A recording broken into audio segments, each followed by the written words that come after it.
most students out of dream schools, says Magoha. That is fleshed out. According to last year's Form 1 selection, Nanyuki High School received 154,524 applications, yet it can only accommodate 384 students. Now, boy who missed KCPE composition to join top school, that is also there. Education CS George Magoha has fulfilled his promise to ensure a KCPE candidate who failed to sit English composition paper joins a top school. Titus Musili, a former pupil of Kaunguni Primary School in Mwingi Central, is said to have been sent home by the deputy head teacher over an outstanding 400 shillings school fee for feeding program. Wow. 400? 400 shillings. Not 4,000? No. Or 40,000? It is 400 shillings for school feeding program. The candidate had just sat mathematics and English language tests that morning. So he did not sit for the composition paper. And now to join top school. Somebody said that God is not a respecter of any man. All right, so that's it. We'll have many servers. We'll have many servers to open for all to verify poll results, says IBC. That was a story that was captured in almost all the papers, Jen. Yes. And it is quite important because it is one of the contentious issues that was raised in the last election. We remember the servers, which were never opened, and it raised concerns during the presidential petition pitting ODM leader Raila Odinga and President Kenyatta, which led to the nullification of the presidential results. So Chebukati now says that all will be there for everyone to see. Jen? Now let's come back to the Daily Nation, the People's Daily rather, and look at this particular story concerning MCAs who were thrown under the bus by members of parliament. So members of parliament yesterday disowned MCAs, in regards to this raging debate about degrees being made compulsory requirement for any candidates come 22 general elections. So the MPs insisted that the provision is good and will improve legislation and oversight. On the other hand, MCAs say that this move is discriminatory and will stifle diversity. Speaking about this was the County Assembly's Forum chairperson, that is Ndegwa Wahome, who revealed that the forum had had a conversation and instructed their lawyers to file a petition in court to have this requirement quashed. He said that we want this matter to go to an independent judge who will be able to give us a fair hearing. But in the National Assembly, legislators from both sides of the House remained they agreed that a degree certificate should be one of the most basic requirements for any person seeking elective offices. And this is something that they should earn. It then goes back to the question of acquiring and earning. But they say that this should be one of the most basic requirements for anyone who is supposed to hold any public office. So they also spoke... MPs spoke after the National Assembly. Justin Muturi read a petition that was submitted to the House seeking to delete this provision of the requirement, again arguing that this should be a requirement of every member, every person who will be seeking a political or public office come 2022 general elections.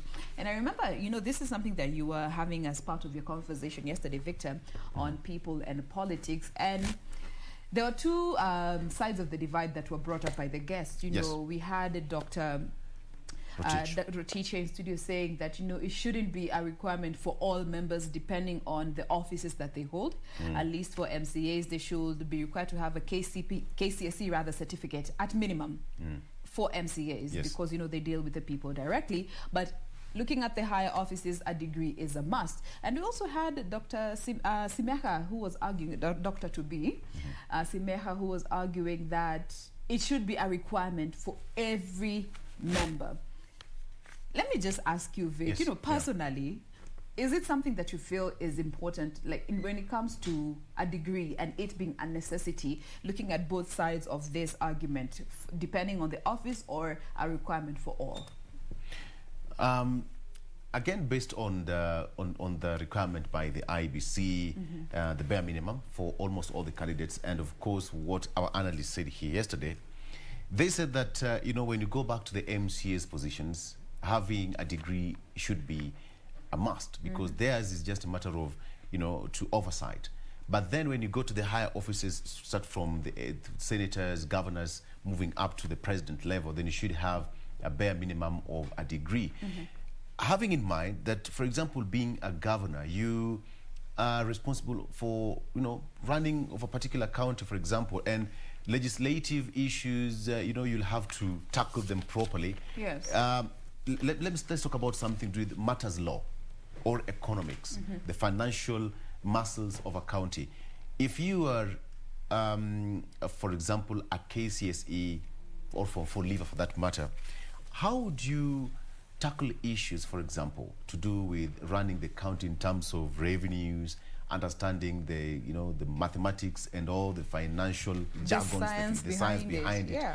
You know, you have to represent your county in foreign trips and articulate your issues and all that. You need at least to have some educational muscle and background to help you steer these particular seats moving forward. But I think the issues of having MCAs, some people would refer them as the former councillors, remember? That would represent people down there in the village. But still, it doesn't hurt one to have a degree or even masters to be a member of county assembly. I have a friend of mine who started as an MCA and right now is a senator, and he has a degree from a reputable university in Kenya. So it doesn't harm. Going to school is important, and having that credible paper is equally important. So if you're running for a political seat, you must remember that if you have a future, then have your arsenal completely stacked. Have the education to back it. Exactly. You know, yeah. I sort of see the angle when they talk about, you know, an MCA, at least the minimum requirement should be a KCSE certificate. You should be a KCSE certificate holder. But on the flip side, we need to start thinking bigger and outside the box. You know, yes, MCAs are in touch with the people. They understand the situation on the ground better, but they ought to be empowered by education and all that they need to help them elevate the people. And there's something that Semeha said, that, you know, there is a certain level of thinking that comes with a certain level of education. Yeah. And that is clearly seen by how our leaders execute their work, the decisions they make. So, yes, you may be a KCSE certificate holder, but that is as much as you would be able to comprehend. Yes.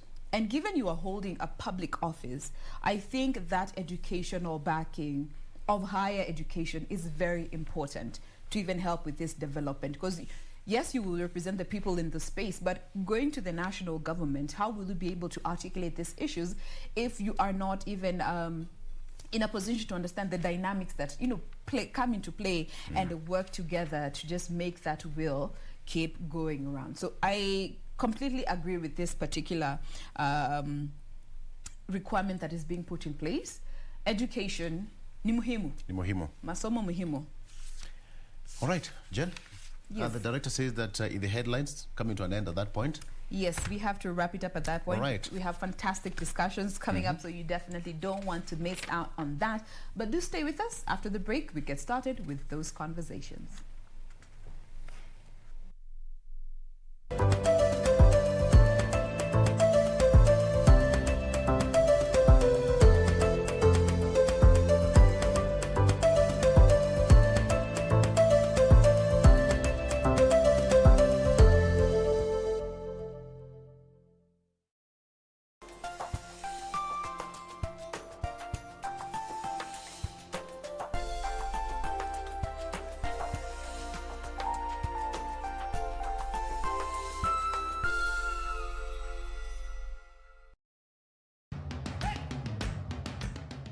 Bwana Motiso, pikipiki yako ndio hii.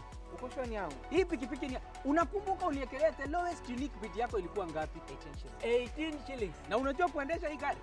Kidogo. Haya, kitoko yako shika helmet, kifungu yako, chomoka na mali yako. Kujiunga na QuickBid ni rahisi. Enda kwenye M-Pesa, bonyeza Paybill kisha weka business number 4032353. Kwenye account weka kodi ya bidhaa unayotaka na bid yako ya chini zaidi. Kwa mfano TV 16. Kisha weka shilingi 20 tu kama idadi yako. Weka bid yako pia kwenye www.quickbid.co.ke. Kumbuka, bid ya chini zaidi ya kipekee ndio hununua. QuickBid, bidhaa bora kwa bei ya chini. Tonight on KBC Channel 1. How can I ever thank you for what you've done for my son? I did it out of love for your son. You don't need to thank me for that. I gave you the very best of me. And you betrayed me. Max, what if I told you I had to do that for a reason? A reason so strong that it drove me to do the things I did. Max, what's happening? I have no idea. Oh, no! Watch out! What do you want from us? Who are you? Don't what are you doing? What are you doing?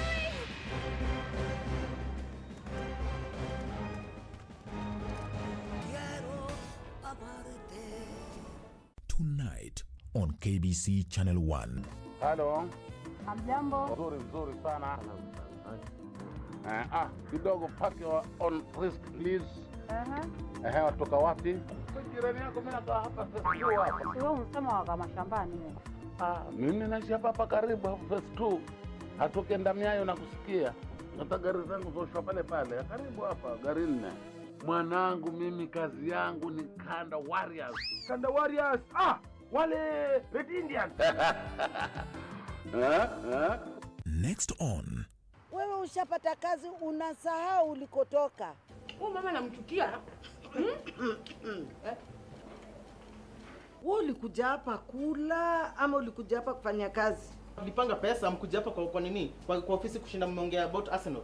Tushamaliza. Kwani ni wewe nini wewe? Mbele kwanza hapa hivi cheki. Hapa ni wapi? Hapa If you're in the office you work. When we are out there, sisi ni maarifu. Yaani ulipokuja hapa kutaka kazi, nilikuwa nyuma kama nilionyeshewa. Lakini sasa hizi uanza maringo. The greatest rally in the world is back in Kenya. Catch all the action of WRC Safari Rally live and exclusive on KBC Channel 1 from 24th to 27th June. See the world's best drivers navigate their machines on Kenya's rough terrain at breakneck speeds. Experience the thrills, adrenaline, drama and excitement as man and machine do battle. Don't miss out. WRC Safari Rally, live and exclusive on KBC Channel 1, your true sports partner.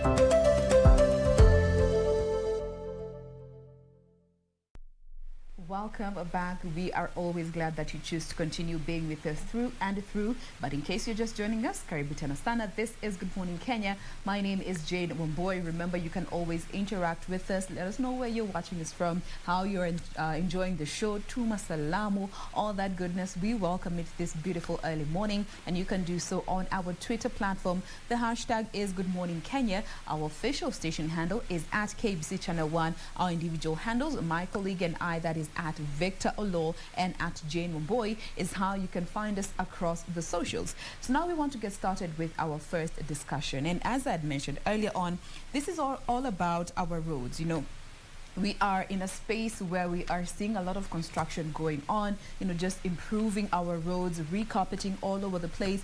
But on the flip side, road degradation is something that we don't always get to talk about on a national platform.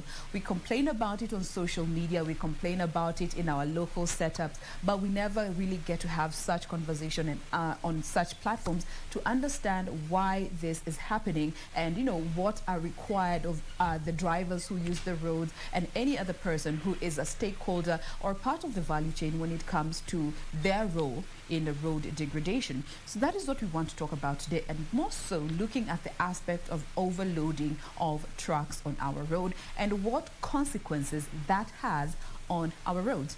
To help us with this conversation this morning, we have with us in studio Engineer Michael Ngala Achieng, who is the Assistant Director in charge of the Axle Load Control Unit at KENHA. Good morning, Engineer. Good morning, Jen. Thank you for making time to be with us today. Very well. We are hoping to be a learned person by the time we come to the end of this conversation. Right. Now, I just wanted to just dive straight into it and just generally looking at the people's perception when it comes to the state of our roads and the people's responsibility. Where would you gauge Kenyans when it comes to how we take care of our roads and how we even use them? Thank you, Jen. One of the greatest assets that we have in Kenya is the road network. Actually good road network. Yes. And it's good that government has continued to steer the development, the maintenance, the rehabilitation, and preservation of the road asset in our country. By and large, this region, our road network is actually very good. Yes. And as Kenya National Highway Authority, we seriously guard that asset for the good of us all. Yes.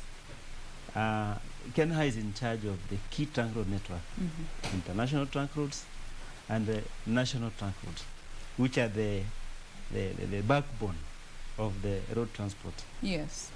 So it is an asset that brings in livelihoods to us as Kenyans, and also in the entire region. As a whole, yeah. As a whole. So it's very important that we ensure that our road condition is in perfect or near perfect condition. Yes, we as a people have a responsibility. We We always point the finger on the organizations that have been given the mandate to, when it comes to the construction, maintenance of all these roads. But let's just now come to your side of the divide, and even for the benefit of our viewers, start by understanding what the Kenya National Highway Authority as an organization is about, its mandate and responsibilities when it comes to the road network.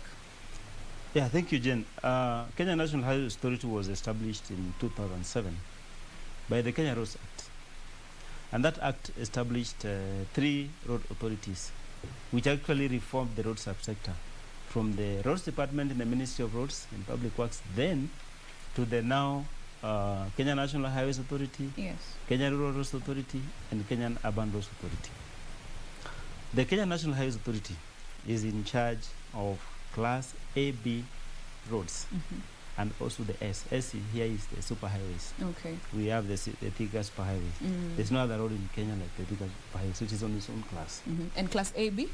And then the Class A are those that connect internationally important centers. Okay. Like say the road from the port of Mombasa to Nairobi to Malaba. All right. These are actually key international areas.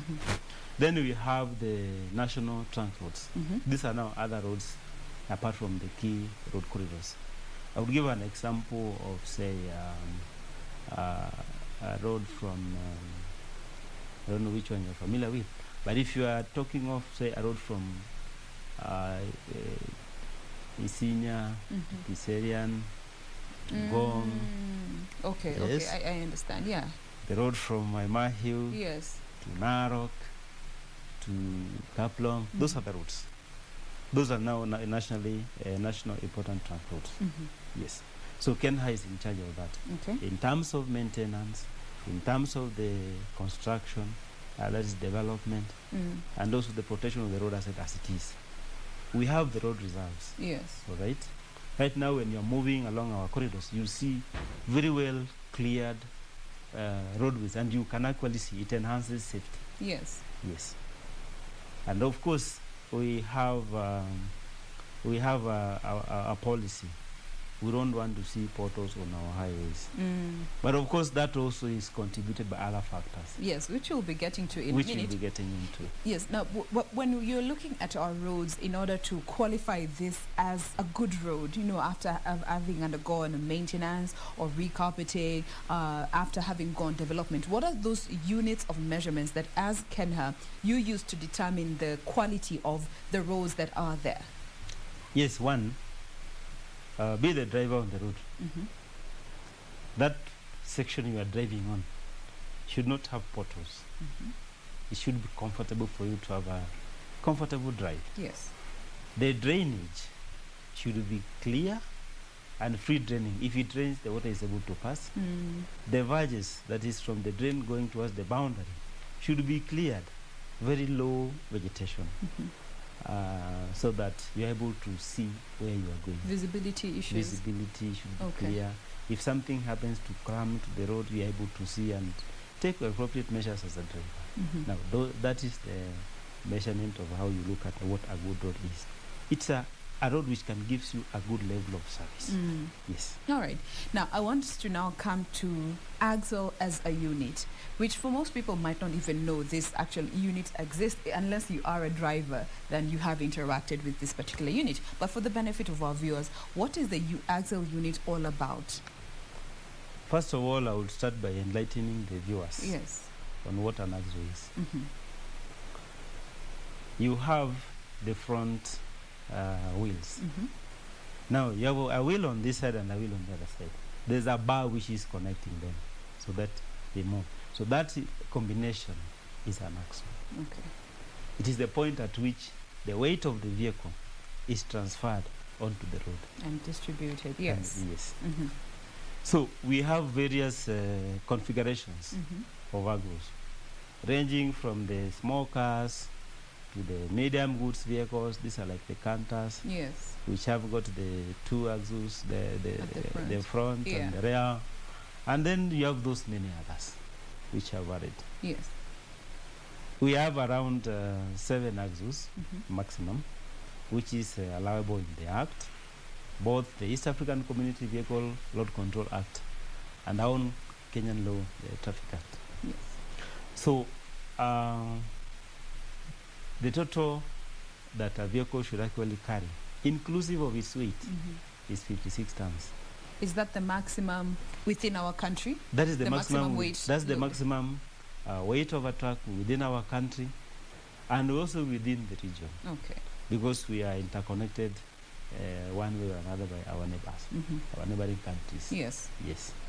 Now, looking at these requirements, the rules and regulations within the Axle unit, do you feel our road users are as informed about what these rules and regulations are when it comes to weight and load control on our roads? Well, the transporters, most transporters are informed. A number of our users may not be, but it also depends on which side you are. Those who are in the trucking industry, actually, they are very much aware of the axle loads limits that they're supposed to observe as stipulated by law. Now, the rest of the other ordinary Kenyans who may not be in the trucking industry may not be very conversant with the loading limits, because sometimes they're never there. Yes. In areas or issues which now will bring concerns as to how our vehicle loading is carried out.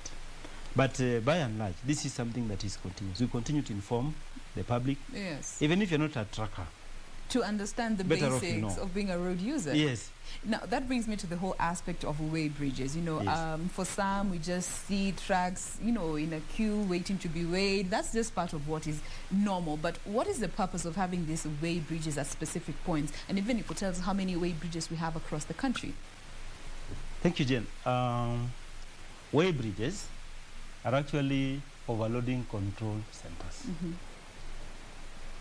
In the sense that when a vehicle gets into the weigh bridge, we have equipment, what we call the multi-deck scales. We have various ways of measuring the weights. So when a vehicle is weighed, you're able to see the total weight of that vehicle. Of course, that would be compared with what the law provides. It is at that point that you see that this is over or this is below. Depending on which category it's Depending on which category it is in. Yes.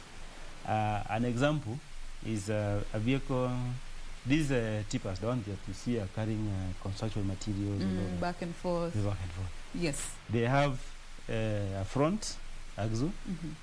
Then you see 2 others. Yes. Closely connected at the rear. Now, that truck is supposed to carry a total of 26 tons. That's 26,000. Inclusive of the weight of the truck itself? Yes. Okay. That's inclusive of the weight of the truck itself. Mm-hmm. So you have like, the weight might vary. There are those trucks which are light, maybe you find maybe 11, 12 tons. That means it would carry between 15 to 14 tons of load. Or if it is higher, maybe 16 or 18 tons weight, load, yeah. then definitely for you to comply, you'll actually be carrying less load, weight, less load. So when you go to the weighbridge, we're actually weighing these trucks so that we determine the weight. But you know, we have also improved a bit on the weighing process, because if you went to a river weighbridge here, you will find that there are many trucks, and we don't weigh all of them. We just weigh a sample, maybe 10-15%. Yes. But there's a way we actually filter which truck gets to be weighed and which one proceeds. We have installed what we call high-speed weight motion, which is we have placed sensors on the road which are able to detect whether a vehicle is overloaded or not. So if it detects that a vehicle could be overloaded, then there's a display unit which the driver is able to see as he drives. He has not stopped. Oh, wow. That now there's a green arrow showing you proceed, you are cleared, or there's a red one diverting with the weighbridge so that the weight can be confirmed. Yes. Yes. So that is what we use to filter. Now, I'll get back to your question also of how many weighbridges we have in Kenya. Yeah. In Kenya. There's something we call the Northern Corridor. Yes. Now, most of our weighbridge stations are installed along the Northern Corridor. We start from Mombasa. We have Mariakani weighbridge, which is weighing both vehicles from Nairobi and going to Nairobi from Mombasa side and all that. Mombasa being a port is a source of cargo. Yes. Pushing up the truckers along the corridor. But within Mariakani also we have Mtwapa, as you head towards Malindi. And we also have a new weighbridge called Dongokundu, which is constructed on the newly constructed Mombasa Southern Bypass. Yes. Yes. There's a new weighbridge there. We started operating that weighbridge in 2019, January 2019. Okay. Yes. So that is, those are three, but we have actually clustered them for ease of management. And we call that Mariakani cluster, comprising Mariakani, Mtwapa, and Dongokundu. Okay. Then you come up. The next one you see is a river, commonly known as Mlolongo, because by history vehicles used to kill Mlolongo. All right? Yes. So the one we have in Mlolongo also is weighing on both sides, Nairobi bound and Mombasa bound. Yes. And these are actually the largest facilities that we have in the country. Then we have Isinya, as you head towards Namanga, and also we have Juja, as you head towards Thika. Yes. We also have a weighbridge which is going on that side. Going up, we have Gilgil. Yes. And then on your way from Maimahiu to Narok, we have Maimahiu, or we call it Suswa, as you head towards Narok. Then you move up the Northern Corridor, you get to Webuye. So Webuye, we also have a weighbridge there. Then you exit the border point at Malaba. That's a total of about... Those ones are actually 9. 9 weighbridges. 9 weighbridges. Okay. But there are 2 others. We have Busia, at just before you get to the one-stop border post. Yes. And we also have Rongo. So we have a total of 11 static weighbridges. Those ones are called static weighbridges. You are weighed when you stop. Yes. Yes. Not on the go, as opposed to... Yeah, as opposed to the high-speed weight motion. Yes. But also, we have also devised other mechanisms of monitoring the road sections where we don't have the static weighbridges, what we call now virtual weighbridge stations. These are actually stations that, weighbridges that are installed on the road. We actually cut the road and put sensors with a camera system which is able to track and relay that information in real time. Yeah. And you don't have to stop. But that information is actually transmitted to the static weighbridges and also our control center, where we're able to view what's happening in those places. We have the southern bypass, the Nairobi southern bypass. We have actually 2, one on each side, of the road. The virtual way bridges. Okay. Yes. Then we have, as you head up, we have one in Ahero, just before the Nyando River. Yes. But after the road from Kisii and Kericho converge, and then there's a virtual station there. Yes. Then we have one in Mumias, around Mayoni. We have in Eldoret. We have in Laisamis, up from Isiolo, going up. Yes. Because we had no monitoring. Actually, from Juja here, the next facility you'd see is that one. Wow. Which is actually far off. Now, in line with ensuring that, in as much as we have all these way bridges put in place, yes, efficiency still remains to be something that has to be monitored on a constant, and to ensure that they are relaying the proper information, and it requires manpower at some point. Now, in terms of ensuring that there are no loopholes that consequently lead to road degradation as a result of overloading by these trucks, how would you say we are faring when it comes to these loopholes that may be as a result of the human factor? Okay, monitoring is actually continuous. Yes. The way bridges, as I've enumerated them, we have actually clustered them. So we have outsourced the management and operation of these way bridges to contractors. Yes. Who carry out the operations on our behalf. Apart from the static way bridges, apart from the virtual way bridges, we also have mobile way bridges, which we use to patrol the networks. The management contractors, who are actually outsourced services, each one of them has got a mobile unit for monitoring the other networks. Okay. Because actually no overloaded truck would deliberately bring themselves into the way bridge. Yeah. Right? So we have to get mechanisms of monitoring. How are these? Now, on the northern corridor, we have the transit trucks. These transit trucks, most of them are compliant. About 98-99% are compliant. That's good. Yes, which is actually a very high level of percentage. Compliance. All right. On the other networks, where you may find that you don't even have the static way bridges, those are actually areas where you may find challenges. But through monitoring, the mobile and even now the virtual stations, which now the transporters are aware of, the compliance level you find somewhere around 70%, which is actually not bad. But of course, we need to improve towards zero. Yes. For us as Kenya, the day we get zero overloading, that's actually the best day for the road sector. I can because imagine. We know nobody is actually infringing on the structural integrity of the road as is. Now, maybe you could even help us understand, looking at this structural integrity, as you have rightfully put it, what are the consequences of overloading, and not just by one truck or by two trucks? It is a number that you cannot really put a figure to. But over time, what consequences are on the road, looking at integrity as a result of overloading by mostly these trucks that transport material, building material? Yes. Overloading consequences are actually very serious. Yes. There are things we don't want to see. Even as an ordinary Kenyan, you don't want to see. One of the things you don't want to see is a pothole on the road. So overloading causes premature failure of the road, because we're actually giving it more than it was actually designed to carry over a period of time. So it actually, if a road was to last for maybe 10 years, 15 years, then you end up with a road lasting maybe 6, 7, 8 at years best. At best, Yeah. if it is not protected. So actually, axle load control is a way of protecting the roads.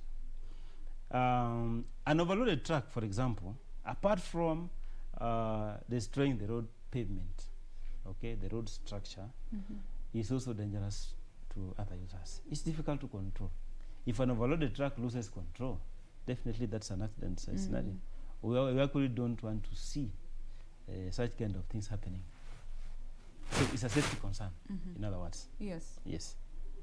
Now, that brings us now the consequences that lay in when it comes to those trucks and drivers who are found overloading on the road. Yes. What does the law and Ken has say when it comes to what consequences they have to face in when they breach these rules and regulation? Yes, there are actually two sides of the consequences. Yes. Depending on which law you are applying. We have two sets of laws that we are applying. One is the East African Community Vehicle Road Control Act. which is actually prevalent on the northern corridor, and other networks critical to trade within the region. And these roads have been identified under that act. So if you are caught overloading on these tracks, on these trunk roads, yes, under the EAC regional truck road network, then you actually pay an overload fee, which actually is high. And then you remove the excess, and we allow you to proceed. So that act decriminalized overloading. It does not require KENHA to take you to court for overloading on an EAC trunk road corridor. But it is administrative kind of, you pay the overload fee, which is actually, there's a schedule for payment of the overload fee. Now, right now we are applying a schedule from the year 2021, it will run to 2030. But under the Traffic Act, this is now other roads which are not part of the East African Trunk Road Network, we actually charge you under the Traffic Act. And that requires that we take you to court. Now, if you're overloaded by, say, 5 tons, there is a chart, a schedule under the Act. Let's refer to it as a chart for the benefit of our viewers. Yes, it's for the benefit of our viewers. Yes, for easier understanding. Yes. Which is aggregated. Yes. If I get you for the first time overloaded with 1 ton, you pay 10,000. But if you are a subsequent now overloader, you'll pay 20 twice. It goes like that until 10 tons. An overload of 10 tons attracts a fine of 400,000 shillings. Wow. If we get you on a second conviction, that's 800,000. And I want to say that for KENHA to enforce this, we have a good support from the law enforcement officers, the police. Yes, there are police officers seconded to the axle load unit to ensure that enforcement is done. All right? And we are getting good cooperation from the police. Yes. The other issue is when we actually take these people to court, equally the courts are actually doing very well in terms of enforcing now the law so that people comply with the axle load limits. This is what actually would protect our roads. And this is what we need, the enforcement and the implementation of these policies. Yes. All right.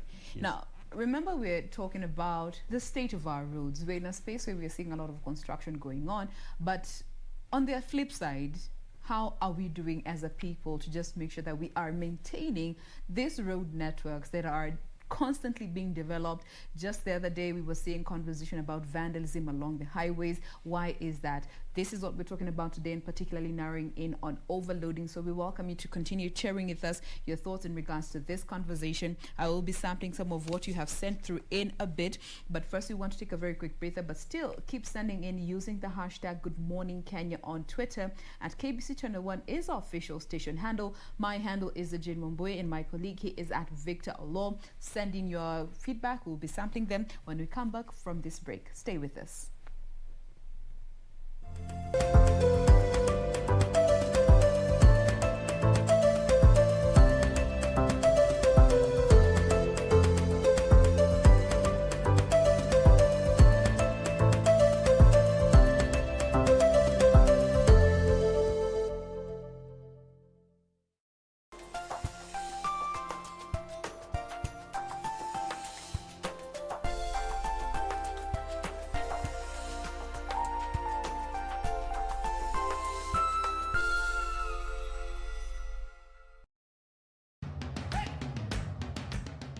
Bwana Motiso, pikipiki yako ndio hii. Uko shwani yangu. Hii pikipiki ni, unakumbuka uniekelea the lowest unique bid yako ilikuwa ngapi? 18 shillings. Na unajua kuendesha hii gari? Kidogo. Haya, kitoko yako shika helmet, kifungu yako, chomoka na mali yako. Kujiunga na QuickBid ni rahisi. Enda kwenye M-Pesa, bonyeza paybill kisha weka business number 4032353. Kwenye account weka kodi ya bidhaa unayotaka na bid yako ya chini zaidi. Kwa mfano TV 16. Kisha weka shilingi 20 tu kama idadi yako. Weka bid yako pia kwenye www.quickbid.co.ke. Kumbuka, bid ya chini zaidi ya kipekee ndio hununua. QuickBid, bidhaa bora kwa bei ya chini. Tonight on KBC Channel 1. You promised to build a school for them. I promised that? Yeah? You didn't remember? You didn't remember? Where are you going? Get back here! Get back! What are you doing? Going to build the school. Are you crazy? Do you know how dangerous that was? I'm going to build the school. Cut the crap! You think that was easy to build a school? Are you gonna pay for it?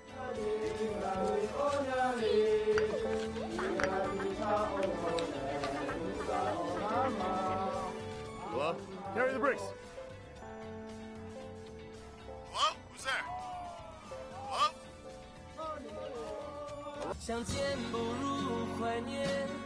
Next on Ndo unaambie kama mimi ndo nyumba kubwa, huyo mwingine nyumba ndogo, ama nyumba ndogo na mimi nyumba kubwa. Wangu jamani, mimi sina nyumba ndogo. Wala banda la uani sina. Wajibikaji. Wajibikaji kitu gani? Kwa hivyo ni mbebe mgongoni. Tosha, si kwa mjadalani hapa. Talaka unatoa utoi? Talaka stoi? Nakuuliza tena, talaka unatoa utoi? tonight on KBC Channel 1. They're just killing us, killing us, killing us. Because of the color of our skin. They're just killing us, killing us. And I just make the perfect melodies. Kisses, kisses, kisses. Very spiritual, say man a real Rasta man. Rasta rude boy. This man a rebel. Man a go give in, Rastafari, but the easy man is kiss him. Babylon don't got no flow on them now. True love, and it feels like freedom of my life.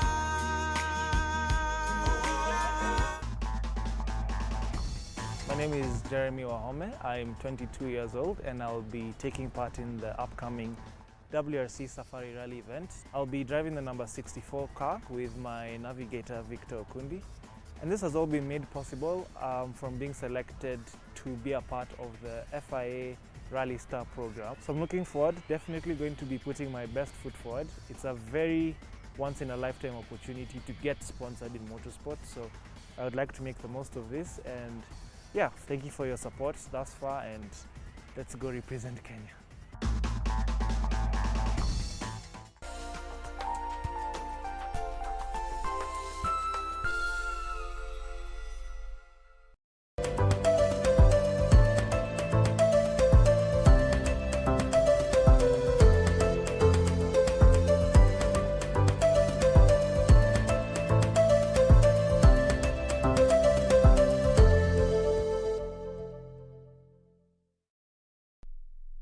Welcome back. We continue with this conversation all about our roads and the question of degradation, particularly stemming from overloading of trucks on our roads. In studio this morning, we have engineer Michael Ngala Achieng with us in studio. He is the assistant director in charge of the axle load control at the Kenya National Highways Authority. And to just continue from where we left off, and now I want us to look at the trucks themselves. You know, in the construction space, for some people, they perceive the ukiona lori imefanya kazi, imekula life, unajua hii itanifanyia kazi mzuri. And on the flip side, there are those who do not like those particularly trucks that they seem very worn off. Looking at the aspect of wear and tear on these trucks, is this something that falls under your mandate to ensure that they are of the proper standards and integrity is not compromised on the truck itself? Yeah, actually, the vehicles are supposed to go for inspection regularly. So they must have valid inspection stickers, and the inspection authority is NTSA that carries the inspection of the vehicles on a regular basis. Yes. A vehicle can be inspected on an annual basis if nothing has occurred, or if an accident happens, and the vehicle has to be inspected before actually it is allowed back to the roads. Yes. So that's a function of NTSA. But then now, when you see a vehicle on the road, our presumption is that that vehicle is supposed to be compliant. But actually, when the vehicle is intercepted, maybe say through the highway bridges or even the mobile patrols, then actually the vehicle has to be inspected to check if it is actually suitable. Because many times we see those trucks that, honestly, when you just look at it, it doesn't look roadworthy. Yes. And yet it is heavily laden with so much in its trunk.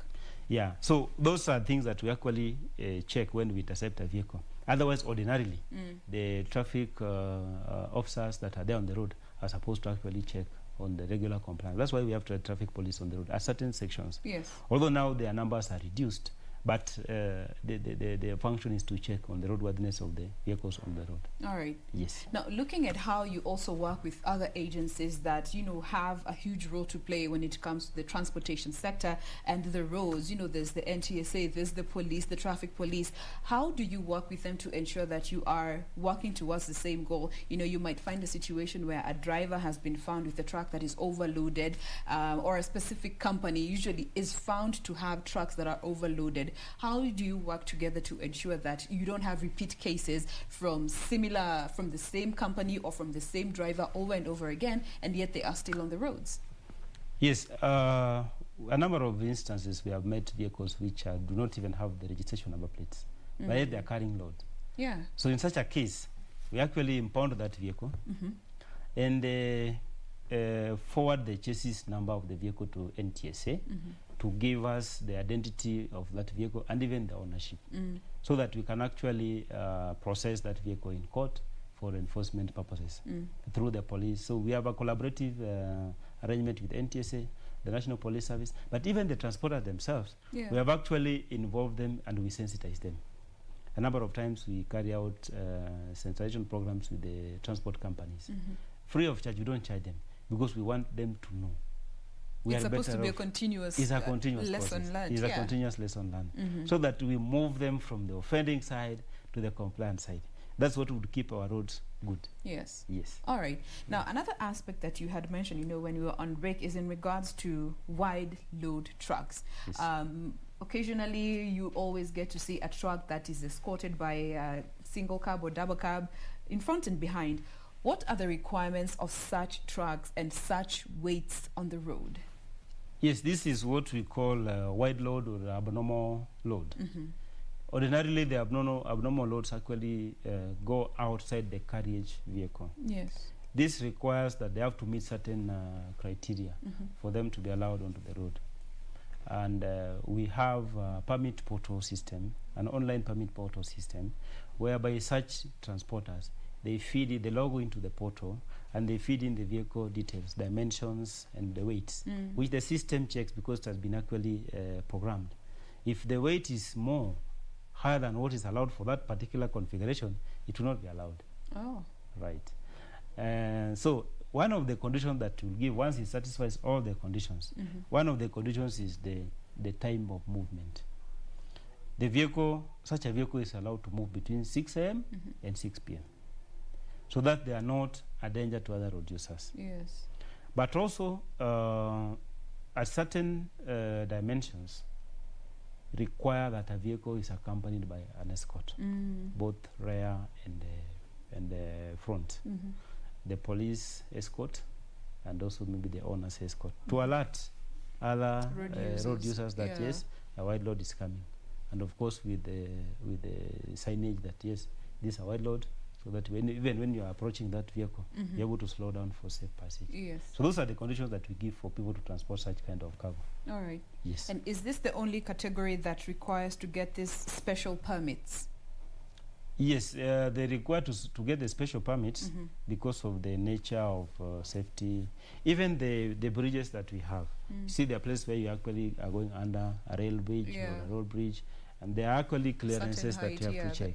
So if you are to go through a particular route, you have to give us your route location plan, how you plan to move with this, because some of them may actually be excessive. So in that case, you have to get routes which are actually avoid such kind of bridges. All right. Yes. Now, as we bring this conversation to a close, maybe you could just take this time to speak to our viewers, the drivers, the truck companies that are there, when it comes to understanding that each one of us has a role to play when it comes to the maintenance of these roads. We are happy to see a lot of construction going on. We're happy to drive on smooth roads. But when it comes to our responsibility, what do we ought to do and do better?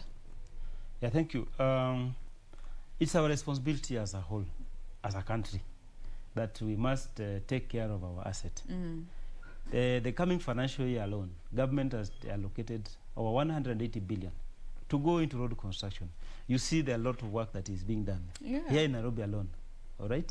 And we are doing it all over the country. We are investing. So we need to protect this asset.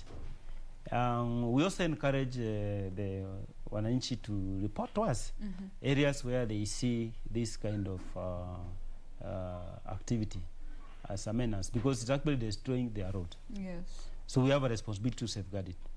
The drivers and the motor vehicle owners, they have a responsibility, both of them. First, the owner is not supposed to allow his vehicle to be driven on the road while overloaded. He has a responsibility to control that. Yes. The driver also is not under obligation not to drive a vehicle when it is overloaded. Yes. Yeah. So both of them have to be cautious on vehicle loading. The person who is loading this cargo should also be cautious that, yes, I actually should not overload this time. So when we have a shared responsibility like that, we will not actually go wrong. But of course, instances happen where you find either out of ignorance or whatever, that the vehicle is overloaded. This must actually be stopped, and it starts from the trucker, the driver, the owner, and the loader. All right. Yes. Now, looking at, you've mentioned, the aspect of reporting mechanisms. What are these reporting mechanisms and platforms that are available for even people to report cases that they see road vandalism on our roads by individuals and even trucks, cases of overloading? How can the people be able to share this information with KENHA? We have a toll-free line at KENHA, which is manned by our customer care staff. Yes. Of course, during the normal working hours. We have got our Twitter and Facebook handle online and social media. So we actually able to get this feedback from the wananchi. And actually, when we get feedback, we actually look into them and also act, because they are actually a source of information. Yes. That if you are getting feedback from the wananchi, it tells you they're actually playing their rightful role of also helping to safeguard the asset. Road maintenance, road construction is actually an expensive affair. The worth of the road asset in these countries is over 3 trillion shillings. Imagine that. All right? And so it's a critical investment, it's a critical infrastructure that has to be protected by all. We all pay taxes. Oh, right? Yes, we do. Yes. And we are also getting support from the development partners, but that investment has to be protected as well. Yes, and the responsibility to protect it is both yours and mine. And also you, the user. You, the user. Because at the end of the day, if the road degrades, you, the user, are the one who's going to face the harshest consequences on both the car and your personal comfort, even your mental peace. So we all have a responsibility when it comes to the maintenance of our roads, even as the relevant organizations do what they need to do to make sure that the road network is constructed and maintained. We have a role to play when it comes to the maintenance bit of it all. That brings us to a close of this conversation. Once again, we have been speaking with Engineer Michael Ngala Aching, who is the Assistant Director in charge of the Axle Load Control Unit at the Kenya National Highway Authority. Again, if you are in a position where you see something that is not rightfully happening on the road, feel free to reach out and report this, because it starts with you and I to ensure that the state of our roads continues to be A1 as we like it. We have more of Good Morning Kenya coming up after this break. Do stay with us. We'll be right back.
Bwana Motiso, pikipiki yako ndio hii.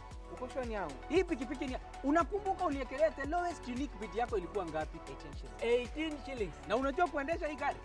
kidogo. Haya, kitoko yako shika helmet, kifungu yako, chomoka na mali yako. Kujiunga na QuickBid ni rahisi. Enda kwenye M-Pesa, bonyeza paybill kisha weka business number 4032353. Kwenye account weka kodi ya bidhaa unayotaka na bidi yako ya chini zaidi. Kwa mfano TV 16. Kisha weka shilingi 20 tu kama idadi yako. Weka bidi yako pia kwenye www.quickbid.co.ke. Kumbuka, bidi ya chini zaidi ya kipekee ndio hununua. QuickBid, bidhaa bora kwa bei ya chini. Tonight on KBC Channel 1. How can I ever thank you for what you've done for my son?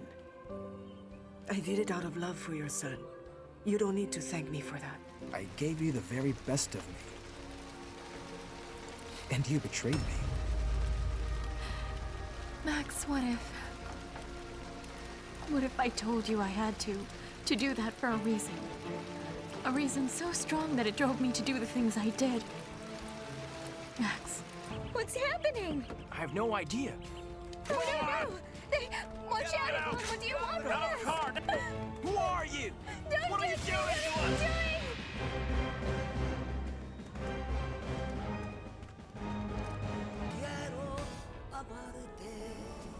Tonight on KBC Channel 1. They're just killing us, killing us, killing us. Because of the color of our skin. They're just killing us, killing us. And I just make the perfect melodies. Kisses, kisses, kisses. Very spiritual, say man a real Rasta man. Rasta rude boy. This man a rebel. So we not go give in, Rastafari, but the easy man is kiss him. Babylon don't got no flow on them now. True love, and it feels like freedom at last. The greatest rally in the world is back in Kenya. Catch all the action of WRC Safari Rally live and exclusive on KBC Channel 1 from 24th to 27th June. See the world's best drivers navigate their machines on Kenya's rough terrain at breakneck speeds. Experience the thrills, adrenaline, drama and excitement as man and machine do battle. Don't miss out. WRC Safari Rally, live and exclusive on KBC Channel 1, your true sports partner.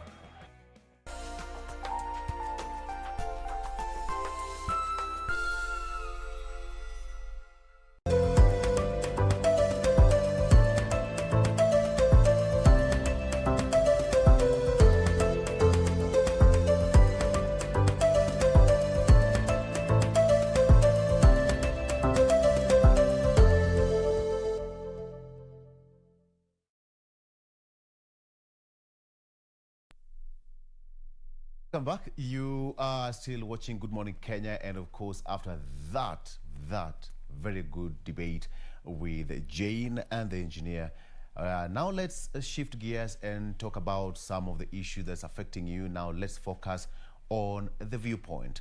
And today, I'm being joined by Hamisi Boga, who is also just joining me via Zoom. Hamisi Boga, who is a political analyst and a governance expert, as well as a member Magufuli, who is a founder and Secretary General of National Reconstruction Alliance, NRA Party. He is a youth activist and based in Busia, and is also an MP aspirant in Busia County, CAM 2022. I need to mention this. I think I will have to mention his age by his permission, but that is a youth member, and of course he's an activist as well, and a member of parliament aspirant in Busia County, CAM 2022. Gentlemen, good morning, and from wherever you're watching from, let me start with you, Hamisi Boga. It's been a while before we talked. How are you doing? Good morning.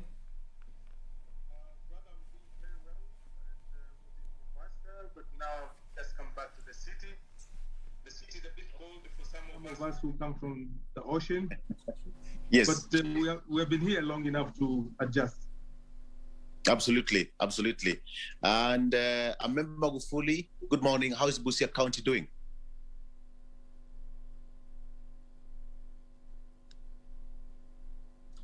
Okay, we're still trying to connect to a member Magufuli, and as soon as we do that, we'll get in touch with him. Amisi, let me just get... Okay, all right. If you can hear me, a member. All right. Let's just sort that out quickly, and we'll get back to him as soon as possible. Let's just get straight into it. Amisi, it's been quite some time, and of course, a lot has been happening in the political scene. Now, from the cartoon, from the Star newspaper here, it was an interesting kind of a cartoon where from the pronouncement of President Kenyatta that he's ready to support one of NASA's flag bearer come 2022, if they unite, has rattled so many people. Do you think this is going to open a Pandora's box from now moving forward? Yes and no, because in politics, everything and anything is possible. And now that he's been quiet, the president has been quiet for a long time, now he has said it, it's an indication there is a move. But this move has been seen. The movement between the struggle in the party, in the Jubilee party, has given us some political indications that things are not the same and they will not be the same in 2022. So I think it's possible.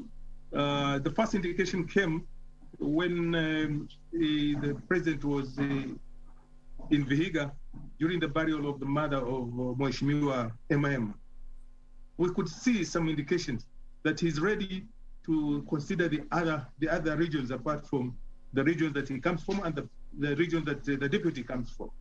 So plus other statements from the groups, you realize actually things will not be the same. One of the members, I think last week or so, said that party is dead. Somebody said we are not going out until it is remaining a skeleton. You know, those are the kind of indications that anything can happen, and the alignment has already started. Look at after that. Look at the meeting in State House. Look at the burial of Mheshimiwa Kalembe Ndile. You're picking up notes that things will not be the same, and it is possible that if the NASA group, and you'll see when we say the NASA group, we're talking about the big five. Even if the big two, even if the big three decide to work together, then one of them can be supported. But then the question is, he said that he's ready to support one of NASA's flag bearer if. The question is if. So if they don't unite, then his support is not going to be seen. Yes, he will look for another group. You know, I think behind the mind of the president is he wants this country to move together, a partnership between the groups. The politicians must agree, and he's looking at a majority of the politicians that will bring this country together. If you see, in a situation where you see Mheshimiwa Kalonzo, Mheshimiwa Mudavadi, Mheshimiwa Raila, and Mheshimiwa Weta, if they're together, you see a solid voice, you see a solid movement, you see a solid region, combination of regions. There is that voice coming out. But if everybody goes away, we are reminded about when we said Kibaki Tosha. Did you see the movement of the Kenyans? They follow their leaders. When say Kibaki Tosha and we all say it's time for change, the time came. So are we expecting to see a repeat? We are thinking aloud.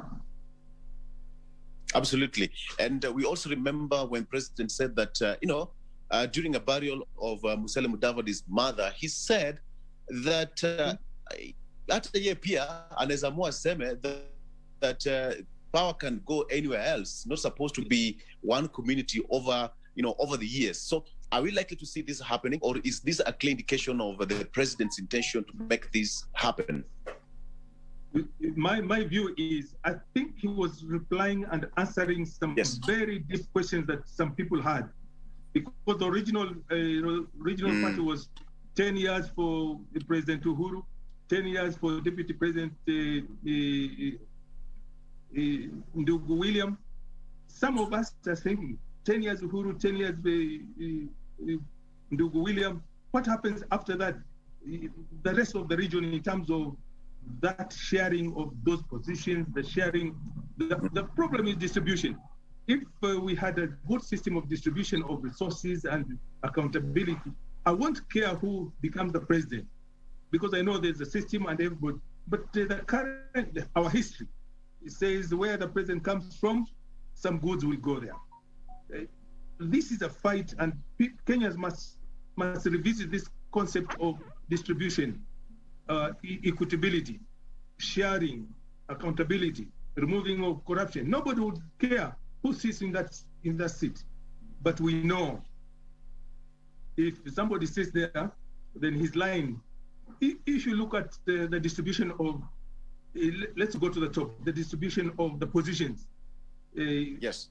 In the government, looking at the first term of Uhuru Ruto, we could clearly see this is a Ruto person, this is a Uhuru person, except one or two. The region was being led by two people. This is what people are saying out here. Can it be redesigned so that more people can feel that I am a Kenyan? The other time, up to yesterday, somebody says our president has been stolen. Their president, not you or me. So the moment we have that thinking that this is ours and doesn't belong to the other people who are not in our team, we have a challenge, Kenyans. Mm. And why do you think the president would want to support the opposition? This is something that nobody would actually imagine, that having that kind of bromance, Uhuru Tano and Deputy President William Ruto Tano, Kumi, and now the tune is completely changing, and this is a second or third day of that pronouncement. What do you really think is now the fate of Deputy President in terms of 2022 succession plan? It's difficult, but he's a good guy. He's an intelligent person, and you can see his roots. Throughout my history in politics, in observing politics, I've never seen a strong deputy president like Ndugu William. Yes. So he has a base, and we are dealing with a number of things. A number of things is what will happen if, you remember one statement yesterday said, I think our goods are safe in the hands of so-and-so. What are these goods? What are these our interests? What are these interests that can be taken care of? Are they going to be in danger with so-and-so? We are talking the Kenyan mind. So there is something behind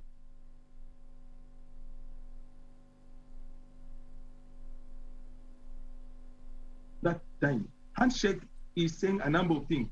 The 9 issues that are so crucial to the Kenyan people have been touched. Yeah. All these addressed. Shall we be better? Shall Kenya be a better place for us to invest, to live, to stay? If so, who is supporting that? And who is not? So I think the crux of the matter started with the handshake, and it will go all the way to 2022. Yes. And how is this likely to change the political game plan moving forward?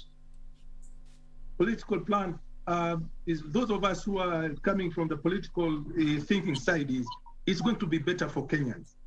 The moment you have two groups so tightly together, they will dominate the other people for a long time. But if the field is reshuffled, there's an opportunity. There's an opportunity of having new faces, new areas, new alignments, as long as they're better for better of the country, as long as they're addressing issues. The moment we stopped addressing issues in Kenya, we went wrong. Our issues is governance. Governance is to provide opportunities for people to sustain their development and their lives. So if these others are supposed to add value to that one, so if we get somebody who will bring people together and say, forget about politics, forget about chair. If we have 10 candidates for presidency, but the chair is one, what are you talking about? It's 1 out of 10. So why do you struggle so much if you know the possibility of you winning is a 10th? Is it valuable? Do we have to rethink again? So these are some of it. The other level is you can't fight with somebody in politics and he beats you by 10 votes, and then he takes everything home and you take nothing. This has been in the mind of the politicians. I'm coming back to my theory of distribution. Distribution of resources, distribution of political positions, distribution of even the minds. Distribution is, unless we stop this, huyo anatoka kwetu. Yes. Until you see somebody coming from your area that he is so and so, then you think it is yours. But we are going to 50 million people. Let it be a level playing ground. Let's get somebody from Turkana, and then as long as they're following the rules and responsibilities given, we want this country to move on. And we have a big opportunity. Yes. If you look at devolution, what has done. I went to Marsabit the other day, but before that it was a difficult journey to Marsabit. Now you can take off from Thika or from Nairobi to Marsabit, and you'll have your evening tea and dinner. You go to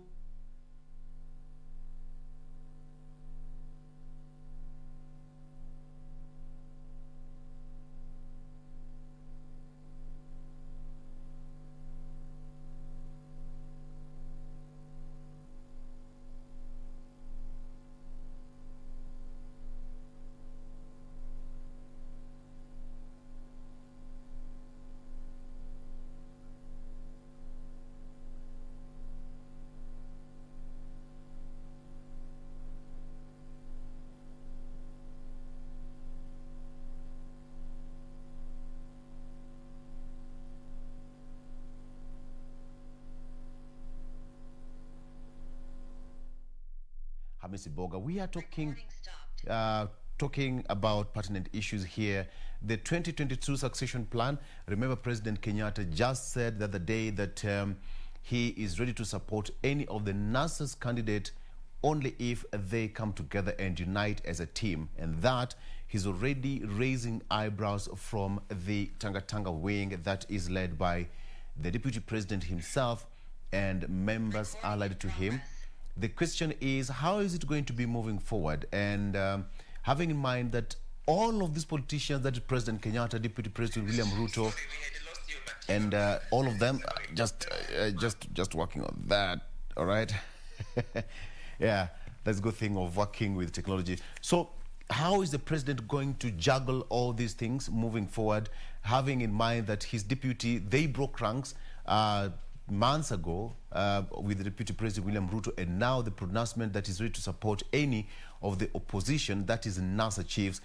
And the president's call was the NASA principles to revive NASA.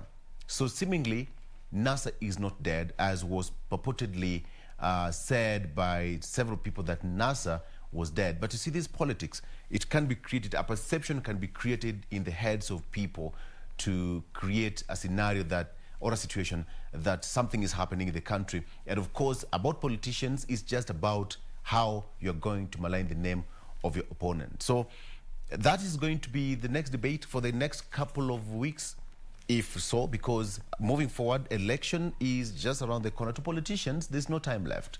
There's no time left. So that is what is happening. And of course, we are also trying to join to a member, Magufuli, who is also aspiring for a Member of Parliament seat in Busia County come 2022. And he's also a founder of a party, and he's a Secretary General of National Reconstruction Party, which is also going to be used. He's going to use this as a vehicle to vie for that Member of Parliament seat in Busia County come 2022. We are still connecting to Hamisi Boga. The communication is still on. You can send in your comments, your questions, or even your comments to us, and then we will be sampling them during and at the tail end of this particular program. All right, let me just connect back to Hamisi Boga. If you can hear me now, I hope we are good to go. All right. Oh, welcome back. Thank you. So we are just talking about this issue of the president. Perhaps you might just tell me, what do you think is the president's biggest intention moving forward, from your own perspective? From my own perspective, the president is interested in securing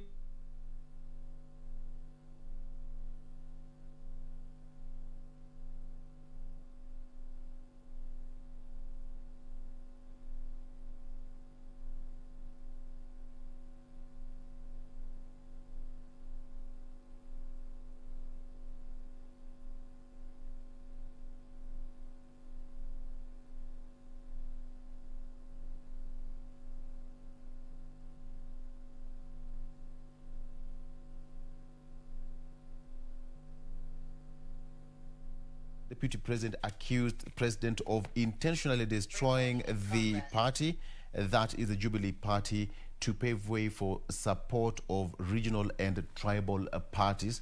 Deputy President William Ruto has questioned President Kenyatta's political allegiance after the President declared that he will back a NASA candidate in the succession race.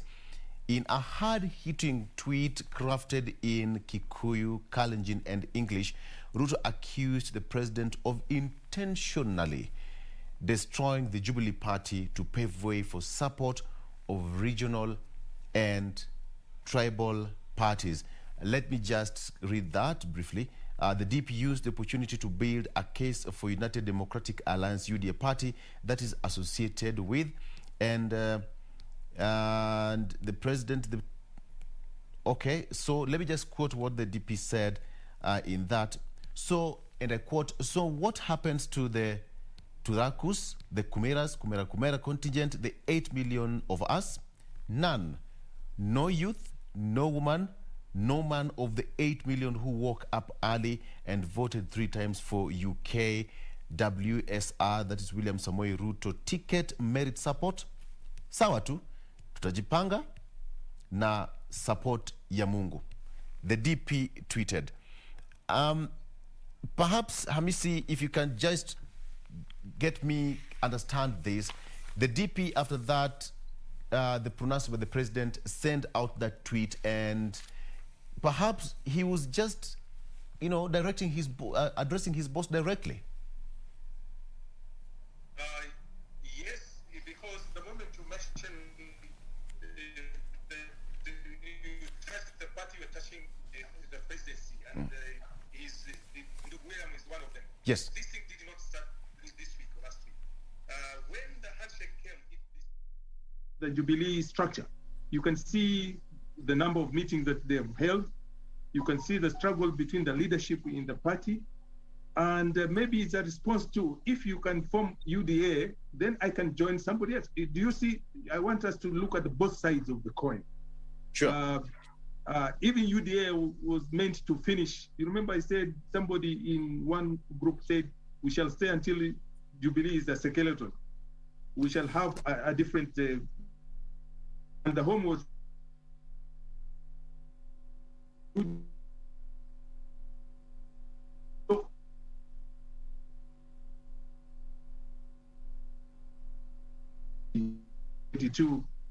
elections. And you, as a politician, you must have strategy.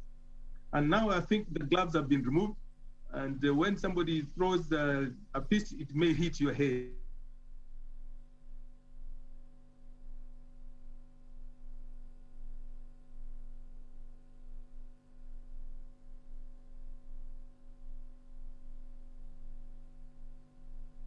Numbers. If your numbers are not adding up, you can still be there and not win. So people are looking for a formula to develop numbers, because to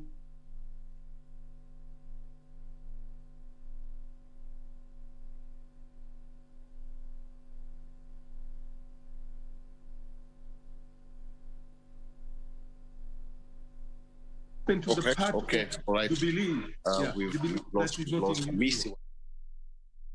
Hamisi, you're just trying to connect back to your network there. And we are just trying to talk about this issue of the tweet which was sent out by Deputy President William Ruto yesterday after the remarks, after the president hinted at supporting a NASA candidate if they unite come 2022. And that is just about to call for a succession plan. And that has thrown most of the Jubilee supporters and the party affiliated to Jubilee in this particular matrix, and of course how it's going to work out for Deputy President William Ruto come 2022. And of course they have been accusing the president of deliberately failing the party and killing the Jubilee party in this race, and in terms of not supporting his deputy president, as they say that he promised during their campaigns that the president was going to take for going for 10 years and support his deputy for another term of 10 years. But as they say, politics is a game of, interest, and like a game of chess. It's like going to war. You don't tell your opponent your next move. Your only work is just to ambush. And whatever the president is doing, perhaps he's the one who is only can tell at best, based on to him, having in mind that election is just a couple of months away, 12, 13, thereabout, and everybody's now putting their houses in order, in readiness for that big day.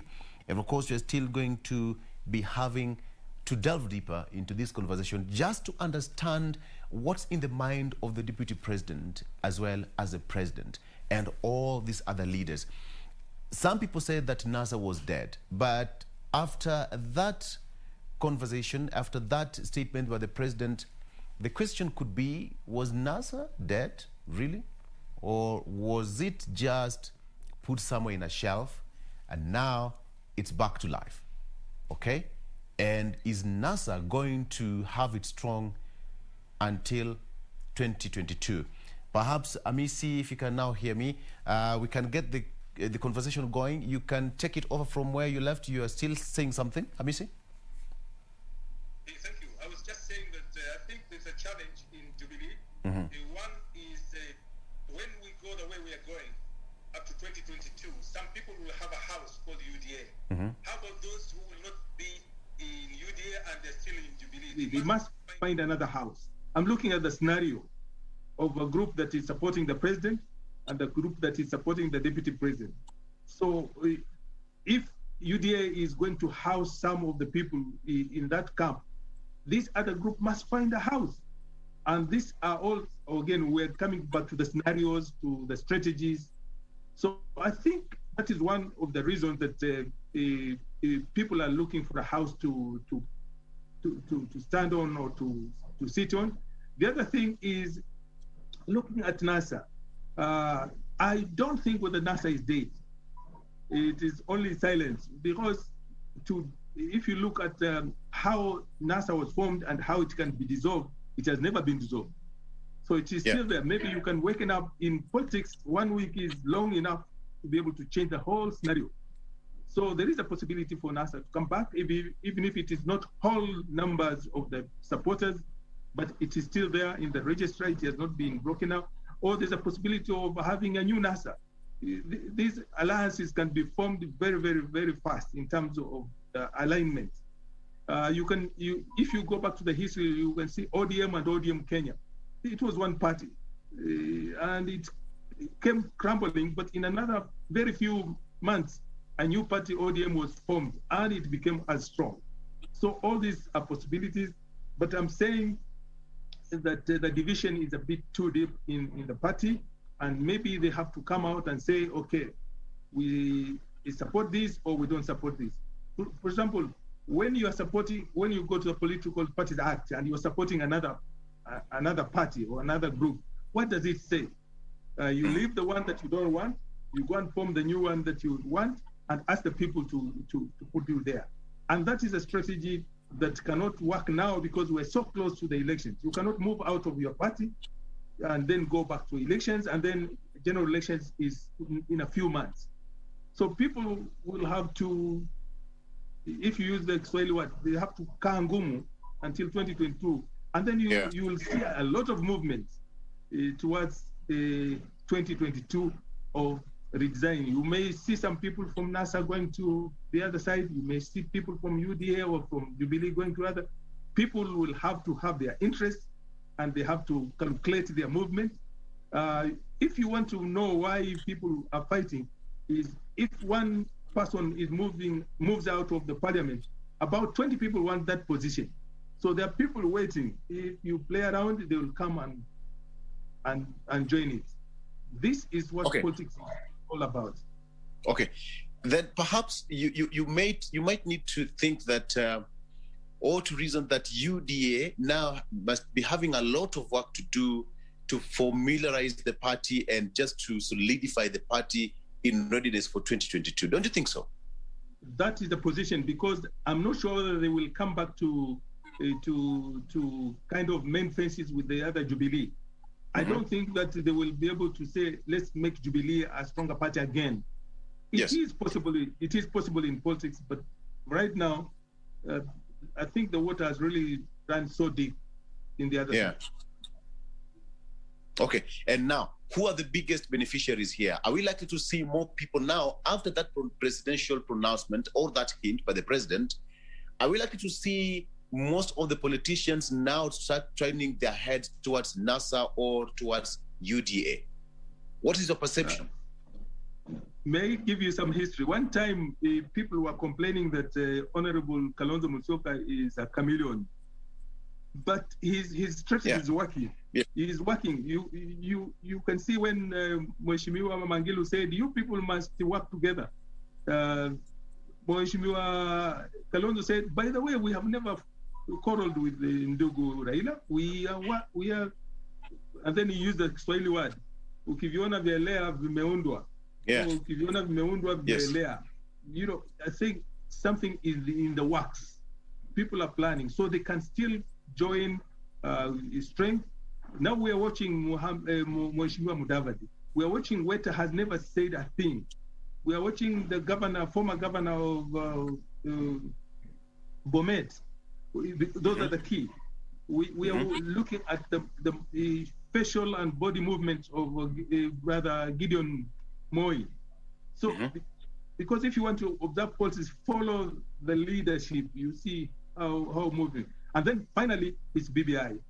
If BBI passes through, the UDA has challenge. If it doesn't pass through, they have a way of saying, yes, we said it is not working.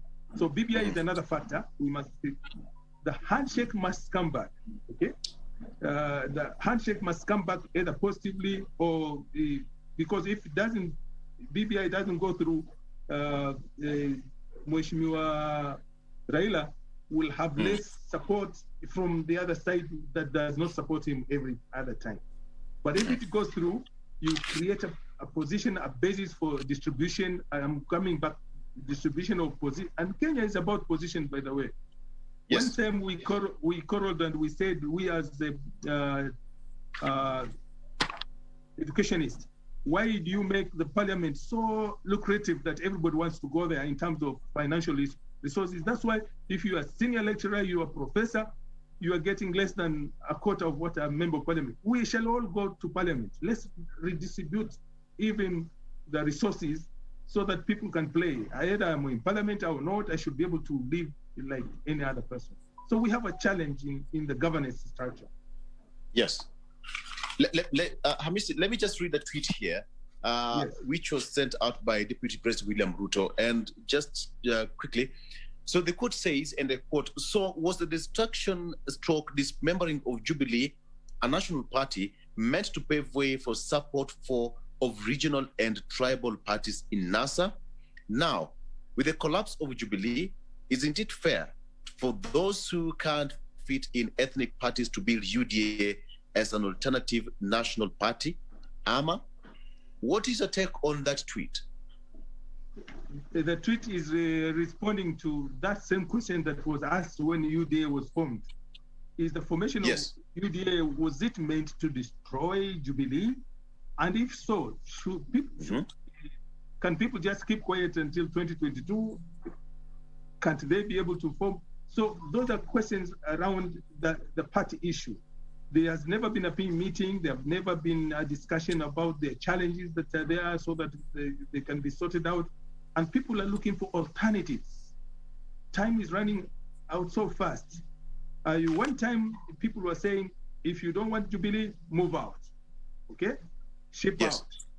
And for the last 2 days or so, we are told if you don't like Jubilee because you are supporting somebody else, you ship out also. So these are political strategies of saying, let's say this, what will happen? And it's building up pressure. But one big group of Kenyans are so quiet. You know, brother, you found out, they are so quiet, they're not saying anything. Are they like us observing the scenario and then jumping into the system when things are already there? Some people don't want to put up their neck and say something, but they may be supporting or opposing the situation. So Kenya, especially during this period between now and August 2022, we shall see a lot of history, a lot of politics around. It's all about positions and stakes and interests. Yes. You can see regions that are so quiet right now. The focus is now the central region. Is it divided? Is the mountain divided into half, east and west? Because that will make a difference also. Will part of the mountain go to UDA and part of the mountain go where the Honorable President Uhuru will go? And the other question is Uhuru going home? He may be going home as a president. Is he going home politically? You know, these are some of the scenarios that we are watching. He may be politically active. If he is active, what role is he going to play? Yes. And he has a group of people also. Okay. So the question is, okay, carry on. Yeah, the other challenge is what happens to Western with a big block of votes? Is it going to stay intact with the MM and the team? Or is it going to be divided into those political parties that they have belonged to? Because that is a big factor. If you can get a half of Western vote and you get a half or even a quarter of central vote, and then you combine with 6% of Nyanza, you are home and dry. People are playing with numbers. So whom do we pull in to be able to do those things? Yeah. So politics is hot, and we shall enjoy, those of us who just write and think about it. You know, when you are not in the boxing ring, you enjoy. You angempiga hapa angeanguka. You know, but you are out. You go into the ring and see what happens. Yeah, I love the way you put it. The politics is hot, but for us, we just sit on the sidelines to enjoy. And say, but let's yes. Kanyaga, funga bao. It's not easy to funga bao, my brother. Yeah, no. This raises a very important and an interesting point here. Ngunjiri Wambogo, that is Nyeri MP, said, and this is in response to Deputy President's tweet, he said that, and I quote, someone tells Ruto that his leaving #Jubilee doesn't mean it stopped existing. He also left ODM and is also much alive. Now, let me ask you a question in regards to this one. Some people said that NASA was dead. And now the Deputy President and Jubilee allied politicians have been going around saying that the president has killed Jubilee. Are we likely to see a situation that Jubilee will be resuscitated sometimes in the near future, just the same way NASA is also being resuscitated as we speak, from like 2 days ago, and now is on its way to life? Yes, because I told you, unless the party is completely deregistered and is not in the books of our law, then it is dead. As long as it is not, it can be, because a new group can come out very quickly and say, okay, those who don't want to believe, we are there. And then it can come out and surprisingly, because they have numbers, surprisingly, it can make a force that somebody will reckon with. So NASA is not dead. People were saying, ODM Kwisha, it has not died.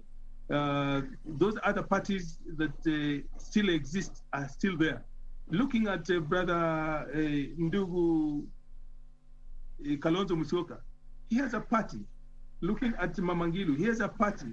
These parties can really be rejuvenated and come out very quickly to join us a team.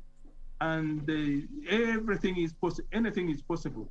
So you don't underrate Jubilee. Under whatever leadership it has, his party is still there. It has very strong base and strong people who can support it. And don't underestimate UDA because it's a young party. In this country, a young party can mobilize. We formed a combination of people in terms of parties so young, and they change this country. So it depends on who is pushing who.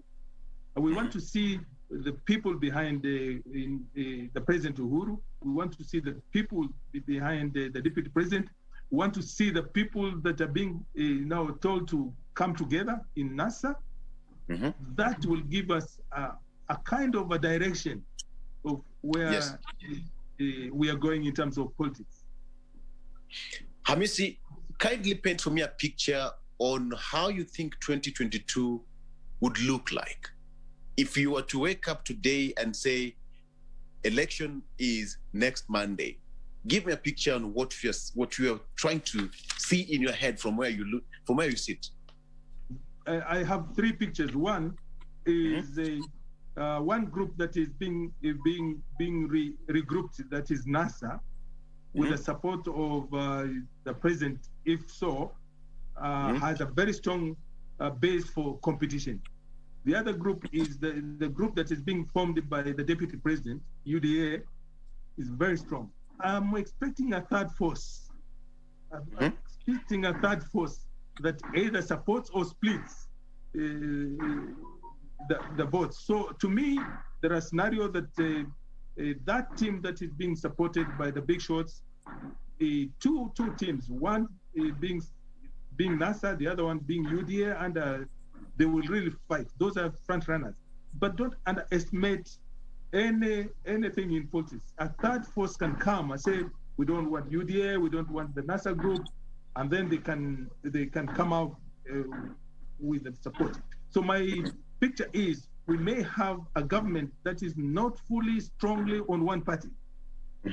I'm expecting a coalition even after the election for governance. Look at what is happening in Israel. They can wake up and change government overnight because there's not one single party that is so strong alone. And what Mamangilu said, standing alone, you won't go. It's an indication that we need some strength in parties, strength in numbers. So there are about three scenarios. The others can support, but we have the party, the group that will be supported by NASA group, and the group that is supported by Ndugu William. And I'm expecting third force because some people are so quiet. Some people have not come out to say, I support this or I support this. There could be a third force. A third force. Okay. Hamisi, that's an interesting point there. And of course, that third force is will be used to strengthen one particular party or to break those particular parties, as you've correctly put it. But the question now remains is that what is now the whole essence of having Justin Muturi as the spokesman of Mount Kenya, a vote-rich region, over 4 million voters? This is a spanner in the works because actually some of us never saw it come. But not really. It has come. Yeah, but it has come and it has disturbed the system that we all vote together. You remember the Mount Kenya vote? But I think this has assisted the Mount Kenya vote to rethink about voting in one box. And there is a traction. You remember, if you follow the political history, part of the Eastern Mount Kenya has been supporting Ndugu William. If you just put your mathematics properly, is it strengthening that aspect that some of them will go straight to UDA or not?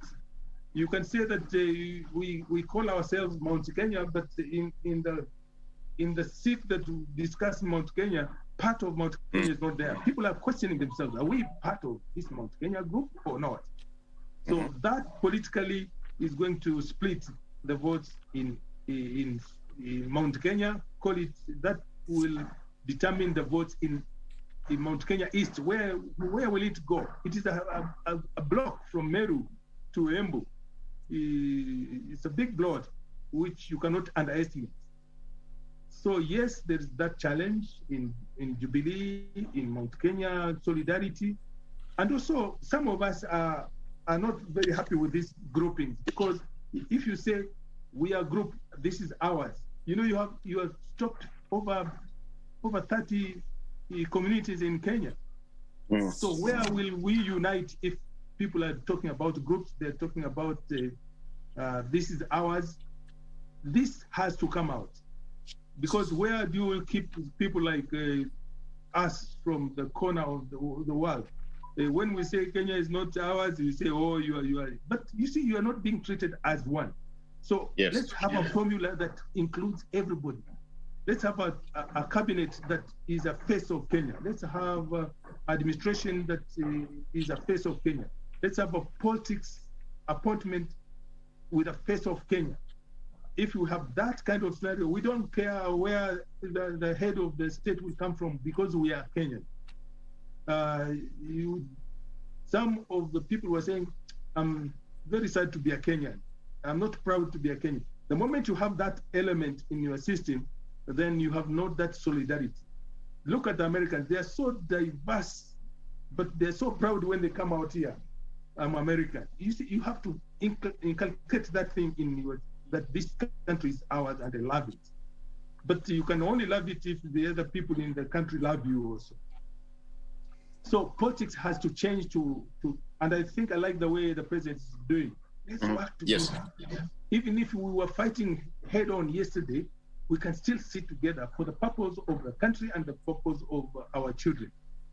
So that can develop into a good system of bringing people together. You can't fight for life. Everybody has fought everybody else in the system. You can, if you will, but people still come together. Right. Now, we just talked about Justin Muturi, and now it's now emerging that over the last few days, questions have emerged why non-Ruto backers, especially from Mount Kenya East, were championing Muturi's candidacy. Why do you think after Muturi's coronation, some of the people allied to Deputy President William Ruto now said that Muturi is their man? Is it a way to confuse the mountain? Yes, to divide them so that you can be able to get a vote. If you look at Muturi is from Embu, you can see the Tharaka-Nithi group, you can see part of the Meru group. So you're building a case that you don't stick with Uhuru, where you can still come to ODA and find it a home. Two, the Deputy President has not said who is going to be his running mate, okay? And this is a way of saying who can come. And you remember one time I thought Professor Kinditi was going to be, but things can change. And that was also a strategy for William. When I come in, this region that has been forgotten for a long time will form part of my government. So there's that scenario of playing around. If you join us, you remember this grouping, which I don't like it. You have a group who say, sasa sisi ukitaka tukusapoti, if you want us to support you, we need 1, 2, 3, 4, 5, 6. You know, you're already putting conditions, and how many groups can put conditions to a candidate? And how many of those conditions can be fulfilled? Yeah. But people are looking for positions to be closer to the system, whichever will be. And that one... Let me ask you a question here. That one has split the mountain. Yes. Okay, let me ask you this question.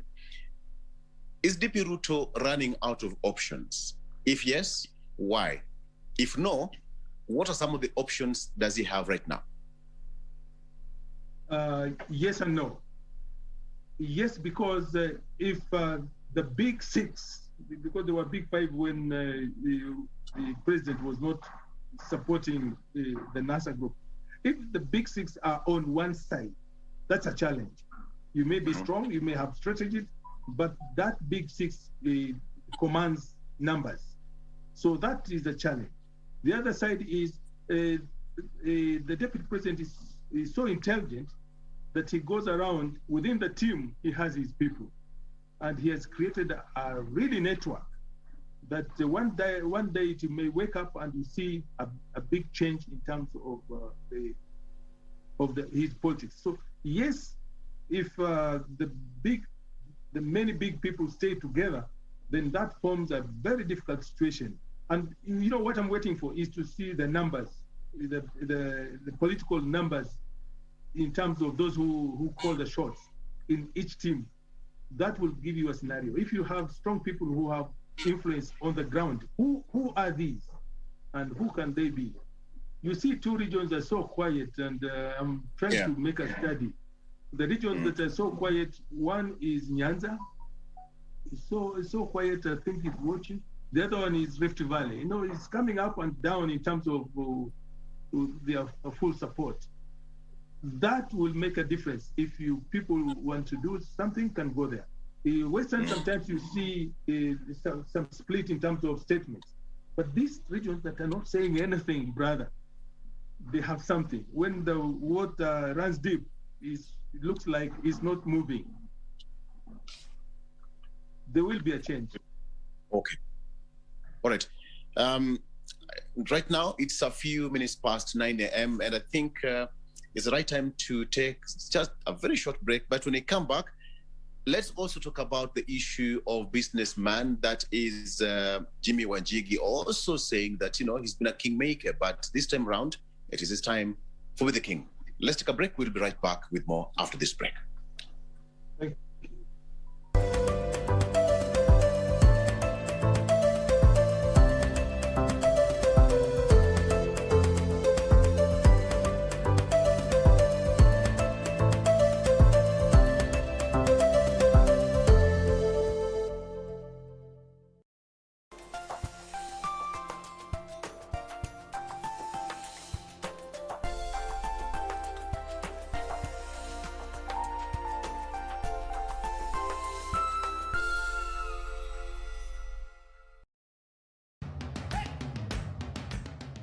Bwana Motiso, pikipiki yako ndio hii. Uko shwani yangu. Hii pikipiki ni unakumbuka uliekelea the lowest unique bid yako ilikuwa ngapi? 18 shillings. Na unajua kuendesha hii gari? Kidogo. Haya, kitoko yako shika helmet, kifungu yako chomoka na mali yako. Kujiunga na QuickBid ni rahisi. Enda kwenye M-Pesa, bonyeza paybill kisha weka business number 4032353. Kwenye account weka kodi ya bidhaa unayotaka na bidi yako ya chini zaidi. Kwa mfano TV 16. Kisha weka shilingi 20 tu kama idadi yako. Weka bidi yako pia kwenye www.quickbid.co.ke. Kumbuka, bidi ya chini zaidi ya kipekee ndio hununua. QuickBid, bidhaa bora kwa bei ya chini. Tonight on KBC Channel 1. You promised to build a school for them. I promised that? Yeah? You didn't remember? You didn't remember? Where are you going? Get back here! Get back! What are you doing? I'm going to build the school. Are you crazy? Do you know how dangerous that was? I'm going to build the school. Cut the crap! You think that was easy to build a school? Are you gonna pay for it?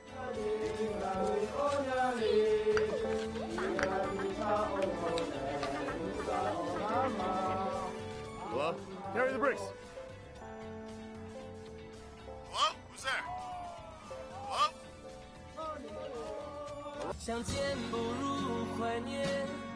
Tonight on KBC Channel 1. Hello. Hamjambo. Nzuri sana. Kidogo park on risk please. Watoka wapi? Jirani yako mimi nakaa hapa sasa hapa. Sio msema wa mashambani. Mimi naishi hapa karibu phase 2. Hatoke ndani yayo na kusikia. Nataka gari zangu zoshwa pale pale. Karibu hapa gari 4. Mwanangu mimi kazi yangu ni Kanda Warriors. Kanda Warriors. Wale Red Indians.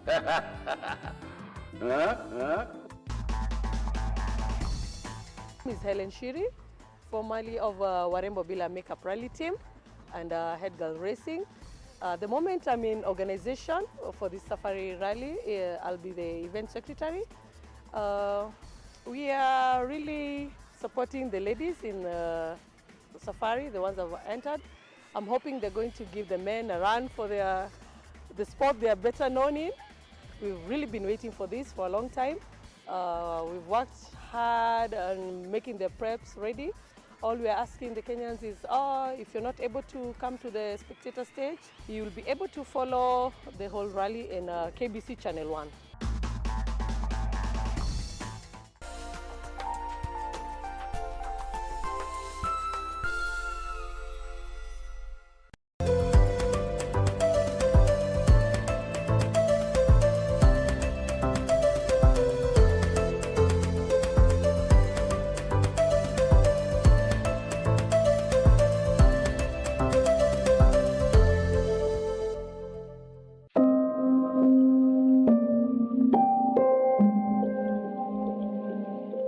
According to the United Nations, on average, women in sub-Saharan Africa have about 5 children over their reproductive lifetime, compared to a global average of 2.5 children.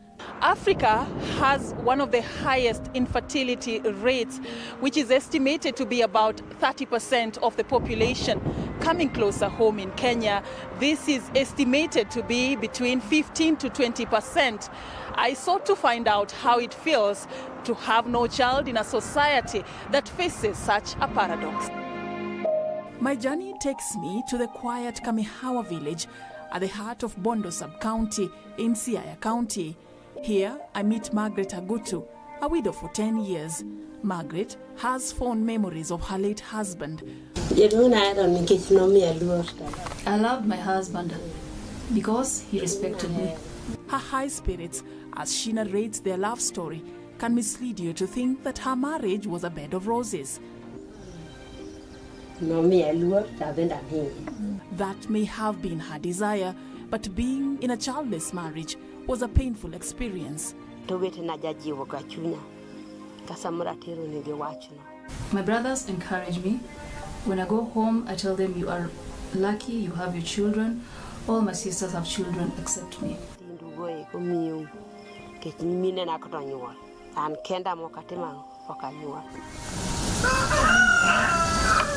Margaret was married for 5 years before she realized conceiving was difficult. Even though her husband was supportive, societal pressure left her with no option but to request him to marry a second wife. Even after he married my co-wife, he didn't change his attitude towards me. He treated us equally. He gave me more, saying that I have no one else to help me. But having children birthed by her co-wife was not enough to fill the gap of being childless.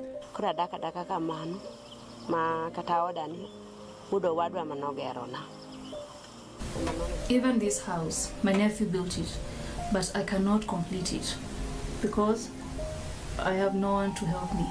I have no child, so I depend on help from people.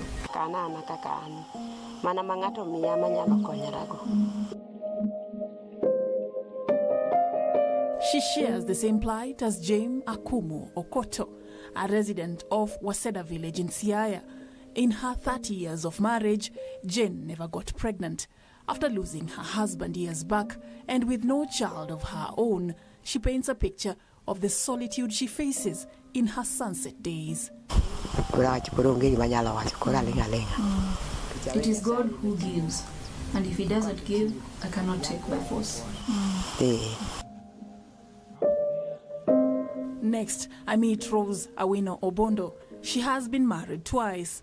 During her first marriage, she lived with her husband in Nairobi and was employed as a civil servant. But the exposure to urban life and the financial independence was not enough to keep the emptiness of being childless at bay.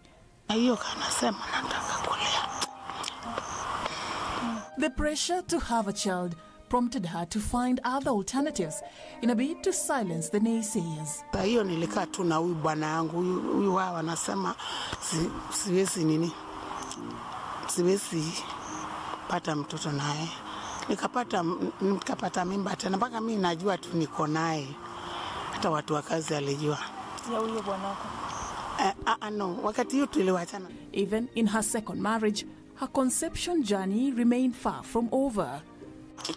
Tangu siku hiyo tumbo yangu toke mtoto nimetoa kwa roho, siwezi pata, niko hivyo tu. Dr. Boniface Obai Kamau is a reproductive health expert at Ambira Sub-County Hospital. Utakuja after 28 days, lakini ukuja on a Monday.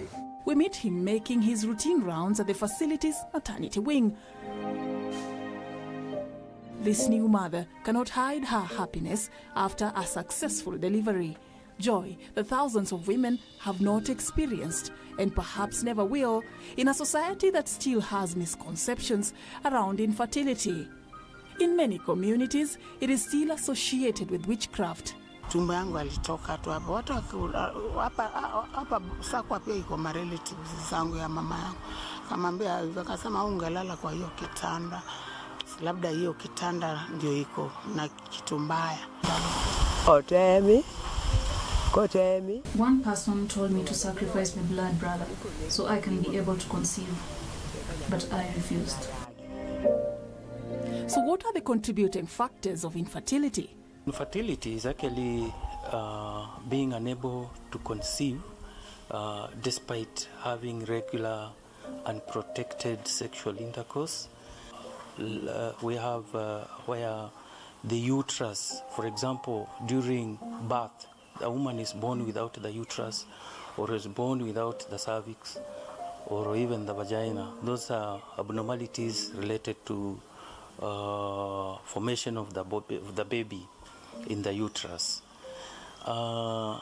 Secondary, it means it's a problem secondary to another cause. Commonly we have infections, and these infections will cause tubal blockage. The fallopian tubes normally block, and then the ovary is not able to be fertilized. The sperms cannot reach the ovary to get fertilized. Despite the high rates of infertility, many are yet to understand its root causes and available options for treatment, and continue suffering in silence.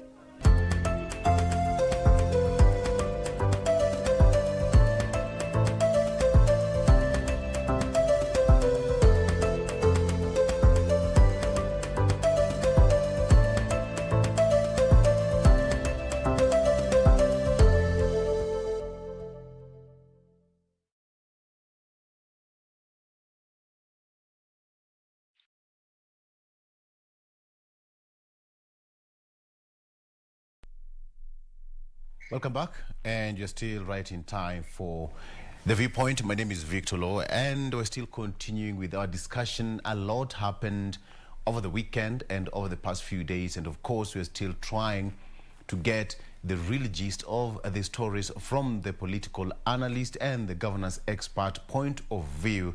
And that is why it's called The Viewpoint. I am with Hamisi Boga, who is a communication expert, a political analyst, and a governance expert, who is trying to give us a real feel of what is happening in the political scene and what we should expect now that the 2022 general election is just but around the corner. 13 months or so is not so far away for the politicians and as a country. I beg your pardon. Now, Amisi, let's just get back to the discussion here. And let me ask you this question now. The businessman, that is Jimmy Wanjigi, now says that he's been a kingmaker and he aided President Kenyatta and Deputy President William Ruto to ascend to power. And now he says that it is time to also get to the hot seat. What do you make of that?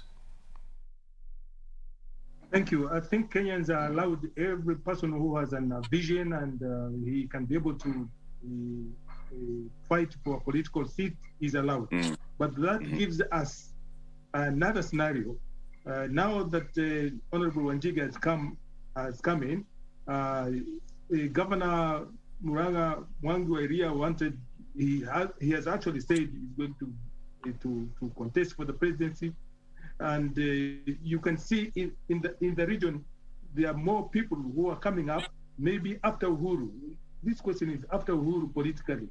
What happens to the region in terms of those who are coming up? The former governor of Kiambu, there are so many heavyweights in Central Province, especially in Mount Kenya East, Mount Kenya West, Peter Kenneth, Anne Waiguru, and many others.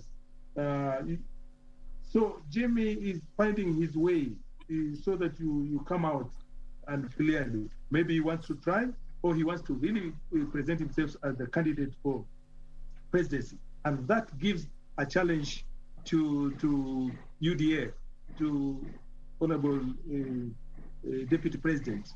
If you have people standing in Central, and let's go to the Eastern Bloc, you have the governor of Meru, the former governor of Meru, the governor of Embu, the governor of Tharaka-Nithi. You know, the governor of Tharaka-Nithi has gone quiet so much. What is cooking in there? So we have heavyweights that may come up. So the scenario may be different. You may have more candidates coming up. Now, those who have been on the front line may have to renegotiate, may have to regroup those people that are coming up now. And in politics, you need to have numbers and finances. So people put up mathematics. You may have the numbers, but if you can't support the candidature financially, then you have a long way to go. So Jimmy is a potential candidate and must not be underrated. One time he supported the Baba, and this time he supported the Uhuru Ruto. So when you are kingmaker, you're finding a level to become a future king after the king is gone. Yeah. All right. It's just a matter of wait and see. And as you've correctly put it, you know, it's a democracy. And even you, Hamisi Boga, if you wish to run any political seat, it's your democratic right to run for any political seat. So he's right. By all means, he is right to garner for that. So let's just clear that debate once and for all now. So what are the options for NASA as we clear up that debate? What options do NASA principals have right now? Do they have to stick together? Are they going to, to work hard and make sure that the NASA face is also oiled properly in readiness for 2022? Maybe they have a better chance if they rework their strategies. They look at the conditions in 2017 and the conditions now, and re-strategize what will happen when, and looking at their support, because the other people are going to their base to also look for support. They have a better chance. They have a challenge if they split, as they have been trying to. If they don't come back together, they'll have a challenge, because another candidate can come up and people say, if these people are not working together, why don't we support this other? So that is the dilemma that they have. They have to work together. They have to sink and rise together. Then they have a better chance, because UDA is going to all regions right now. Western, it is there, and Nyanza, they have started penetrating. So if you don't work together, you are opening the doors for other parties politically to come into your area. And in politics, people just don't join because they like the candidate. No, they like the candidate who will galvanize a lot of support for them to win. You are joining a party that will have an influence to push you up to your position. You don't join a party that has not even won a seat. So people will look for a strong base, and we can see Mheshimiwa Baba, Odinga, Raila Odinga, Mheshimiwa Kalonzo is a strong base. Mheshimiwa, all these people who are coming up, Mheshimiwa William Ruto, we are saying Mudavadi. So those are the pillars. If you join, if 2 or 3 pillars join together, the strength is there. And people will go for, this group will take us. When you're a member of parliament or Aspari, if you're a member of MCA or Aspari, you want a team that will win so that you can be able to be in. So it's all about mathematics, and it has started. And this scenario that has been started by the president, I want to see how far it goes. Is you join together, I'll support you. You know, it's a big challenge. Yeah. If you're not joining, then you have no support. It's a key. Let's take it out. Absolutely. All right. I think that's a good point to leave that at. But let's just shift gears briefly. And on Monday, Hamisi, yes, the Independent Electoral Boundaries Commission IBC chairman, that is Wafula Chebukati, raised a matter of high degree here. I'm talking about the minimum degree.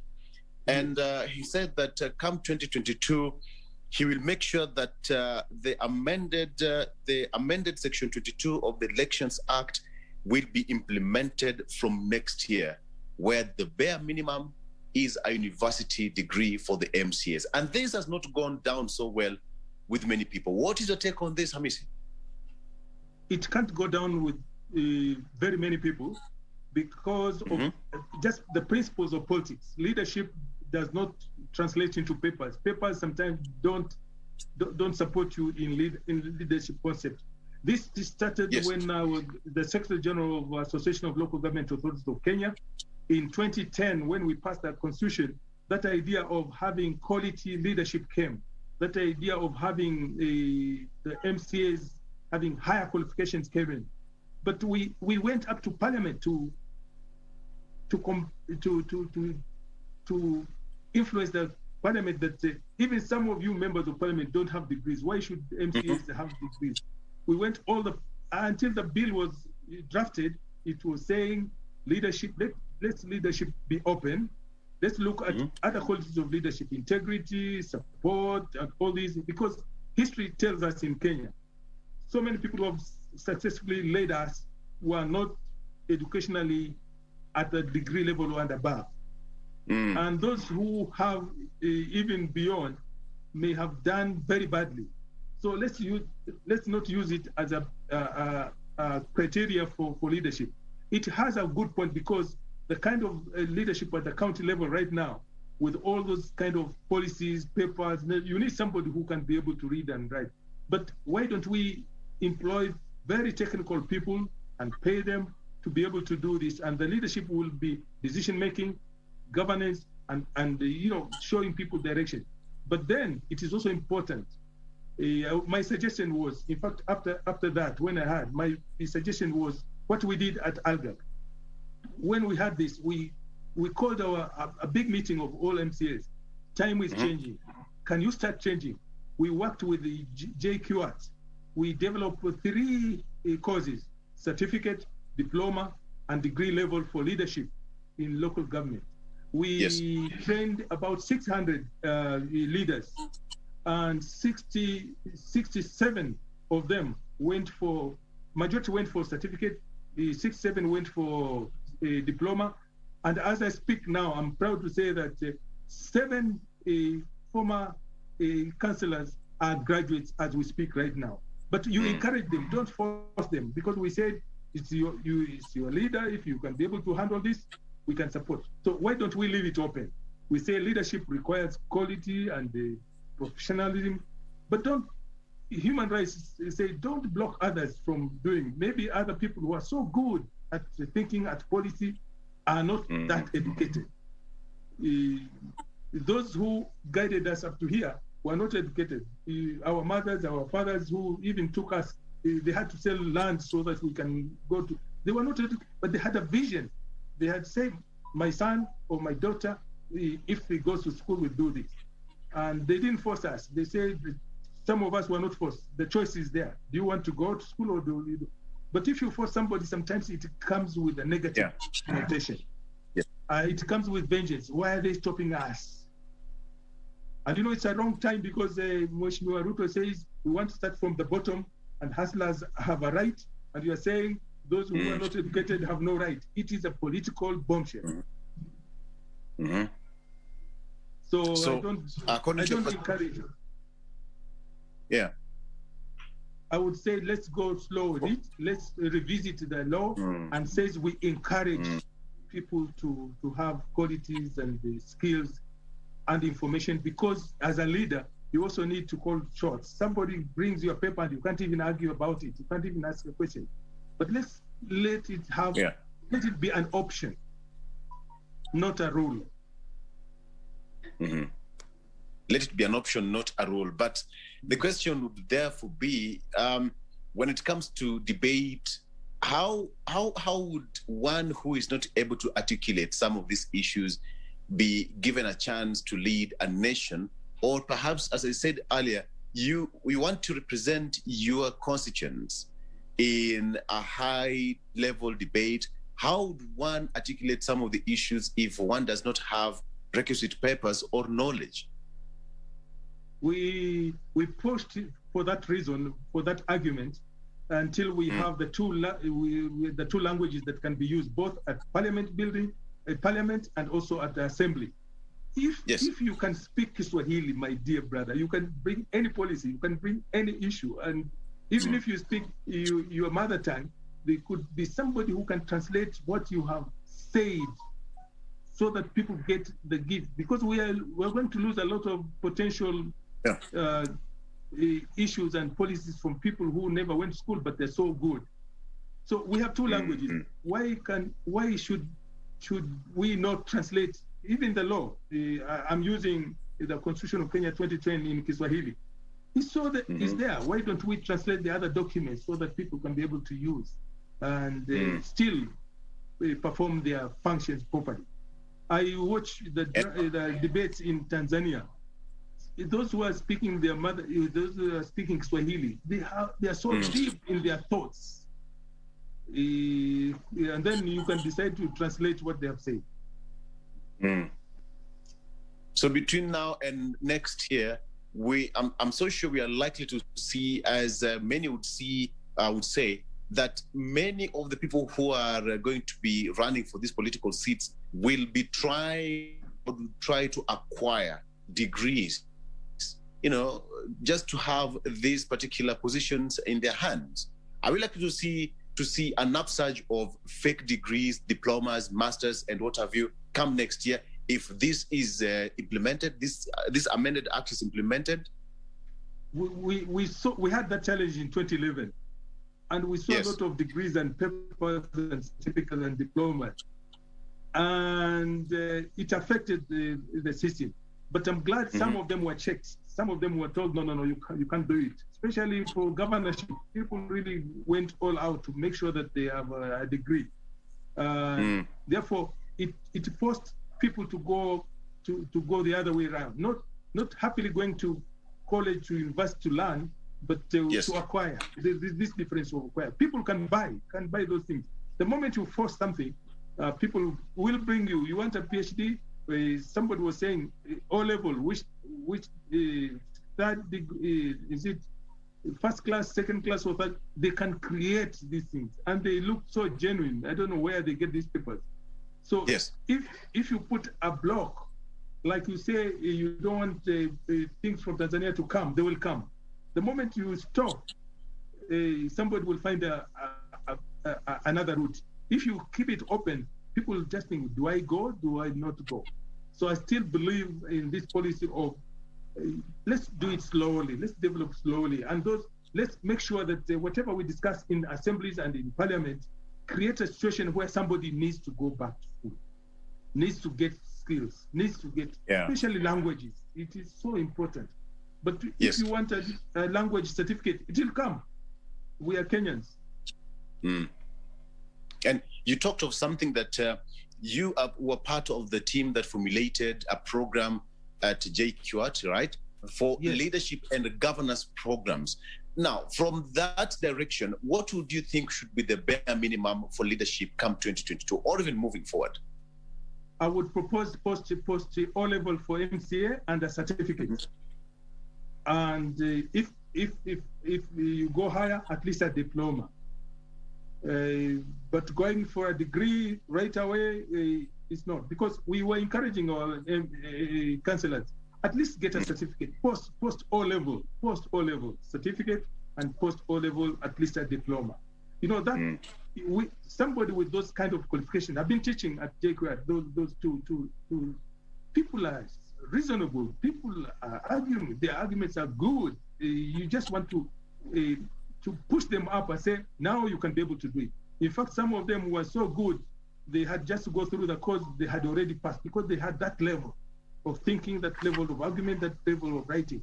So O-level, good O-level plus a certificate to me is good for MCA, and then you can go up slowly. You don't stop people from, even if I have a PhD, can't I be an MCA? Because actually it's leadership, I'm required. And the more I'm educated, the better I am in terms of advising my people. So to me, again, I go back there, let's open it up, let's go slowly, but at least a certificate and diploma can do. We had suggested that one in Parliament when they were trying to revise the Urban Areas and Cities Act. All right. And just before we bring this discussion to an end, let's just talk briefly. IEB said that they are ready for 2022, of course, and the last election and the subsequent, these last elections were marred by a lot of, petitions and after petitions during those elections. But then now, IBC chair says that they are ready for the next election, and they are ready to have all to install multiple servers for 2022. The House, they're still looking for 4 commissioners to fill the vacant positions. So do you think Chebukati is right now ready for that position, or just a promise? If the team is put in place, if the whole team of commissioners are put in place, if they have all the technical people put in place, if they revise their structure downwards, and I would propose that the counting of votes is done at the local level. When you finish at a county level, you know the numbers for your MCA, the votes for your members of parliament, the votes for your senator. Let's also have the votes of the president at that level. Because if we change the law that the president can be sworn in after some time so that to give people to have those tally, you'll get the correct information. But this technology of rushering, I saw a graph going and stopping at one place, and for 1 hour it's not moving. This thing should not happen. Let's go and count there. Right. Let's use buses and as long as all those papers have been signed by those people who matter, it doesn't matter how long they take to reach Nairobi. But let it be authentic votes signed for each person. Hii mambo ya kubadilisha njiani has affected because we know so-and-so has won, but he's not won because the machine says no. So why don't we remove that? That will help IBC. Let their officers on the ground do a good work. Let them do the counting properly, the presiding officers, the returns. Let them be papers, a copy for the candidate, a copy for the presiding of, and copy goes to Nairobi for Chebukati to be able to do the tally. The tally will be on those votes, which we can revisit. If he says Kakamega had 10, let's see the Kakamega votes. Let's see the papers that have been signed from the people. So I think if they do that, and they, believe you me, they have the time, they should be able to give us a good. We don't want very expensive equipment that will mess us politically. Yes, absolutely. And just before we wind up, just your last words as we wind up. You said that this time around, he will give all the stakeholders like media access to the servers for the easy verification and transmission and transparency, to enhance transparency and accuracy, as well as verification of results. So perhaps you may think that IBC Chair Wafula Chebukati learned his lesson from the past experience. Yeah, he's playing a game like he's playing a role like the president. He wants to go out with a clean slate, or a better slate, a better plate. So I think he's addressing those issues that came up. Yes. The other solution is whether we have those system or not, as long as the things is done properly. Yes. the voting is done properly, checking of the votes done properly, counting done properly, and transported properly. We are still at that age we shall transport physically. One time, Thika took about 2 days. The results have not reached Nairobi, and we didn't complain, you know. So let's take time, but make sure that we get the correct stuff for the people who have really voted. Because we are saying people have voted this, and you are saying no. You, one person somewhere, is not right ethically. It's not right ethically. And I will support him now if he says those systems will be checked, employ more people. We would rather spend money to employ more people in the system to be able to ensure the voting, the process is done properly, than buying a machine, one machine that is not even housed in Kenya. It's not right. Absolutely. Hamis Boga. Yes. All right. Thank you. Thank you so much, Hamis Boga, for your contribution to the show. And of course, you as a viewer, thank you so much for your valid company. We have been talking to Hamisi Boga, who is a governance expert and a political analyst, just giving us his side, his perception, and of course, his ideas on how this country can be run effectively. All right. It's now time to call it a wrap at this particular point, but I want to thank you, our viewer, for your valid company, and of course, my co-host, Jen Wamboi, and of course, the entire crew for making this possible. Let's do this again tomorrow. My name is Victor Lo. Have a good day ahead. Bye-bye. Thank you.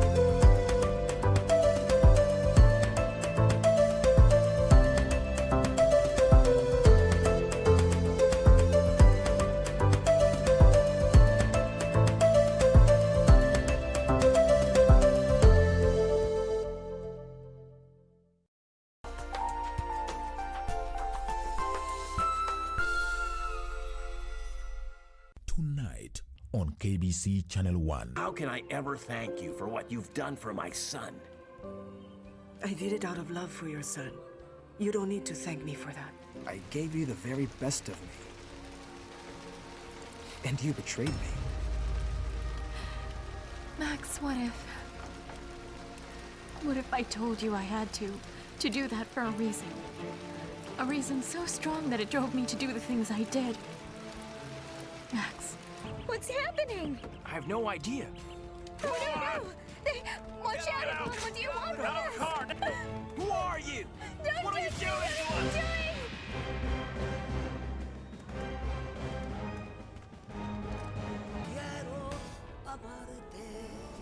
Next on.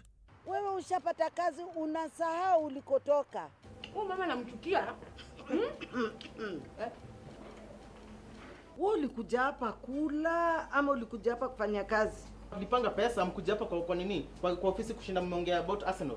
Tushamaliza. Kwani ni wewe nini wewe? Mbona kwanza hapa hivi cheki. Hapa ni wapi? Hapa ni if you're in the office you work. That's when we are out there, sisi ni maarifu. Yaani ulipokuja hapa kutaka kazi, nilikuwa nyuma kama nilionyeshewa. Lakini sasa hizi uanza maringo. The greatest rally in the world is back in Kenya. Catch all the action of WRC Safari Rally live and exclusive on KBC Channel 1 from 24th to 27th June. See the world's best drivers navigate their machines on Kenya's rough terrain at breakneck speeds.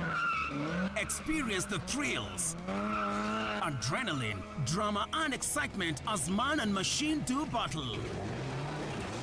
Don't miss out. WRC Safari Rally, live and exclusive on KBC Channel 1, your true sports partner.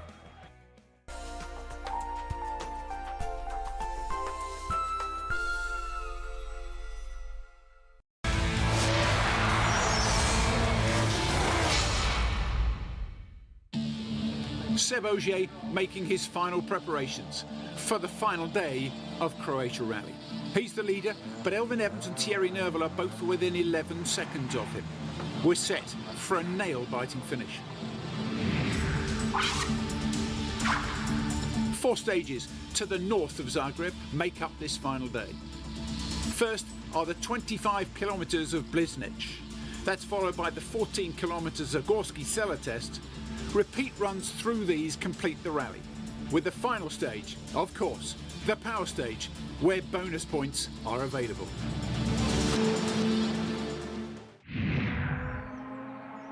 But there was drama before the stages even began. Seb Ogier involved in an... Elvin, I don't know how to say this, but you lost the rally by 0.6 of a second. Yeah, that last corner, just got onto the loose and completely missed the next corner. So, for sure, you know, it wasn't all lost there, but, you know, I'd say a second was gone, so that's a shame, but, you know, it was a big fight all weekend, and hats off to Seb for that last stage. Next time, huh? Next time. So victory to Ogier and the full 5 power stage bonus points. 4 to Craig Breen to lift the Irishman's spirits at the end. 3 to the early leader Nerville. A couple to Evans. The last power stage point going to Oid Tanek. Overall, Croatia had produced a stunning result as well. Seb Ogier reclaimed the lead and won by 0.6 of a second, edging Elvin Evans back into second over the closing corners of Croatia. Nerville third, Tanek in fourth, Formeau on his debut in 5th place. I think over the weekend the whole team have done an amazing job. Of course the emotion for us now is super strong. It's been a crazy roller coaster for us this weekend between the punctures, the issue this morning obviously, yeah, I was glad to be still in the race honestly, and now just to catch this like this, I mean, I guess that's why we do this sport, for this emotion. What sort of words did you exchange with Elvin now at the end? Sorry. I say sorry, but because I think, I mean, he's done an amazing job as well, and when you have such a close finish, you need only one winner, but he's very close to do the same this weekend. So a maximum 30-point haul sends Ogier to the top of the driver standings on 61 points. Nerville remains in second, 8 points behind. Elvin Evans climbs to third. And that Toyota 1-2 means they increase their lead over Hyundai in the Manufacturers' Championship to 27 points. M Sport Ford remain in third. So Seb and Julian Ingrassia on top of the podium again. But this must rank as one of their most dramatic wins. Round 4 is in Portugal next month. See you then.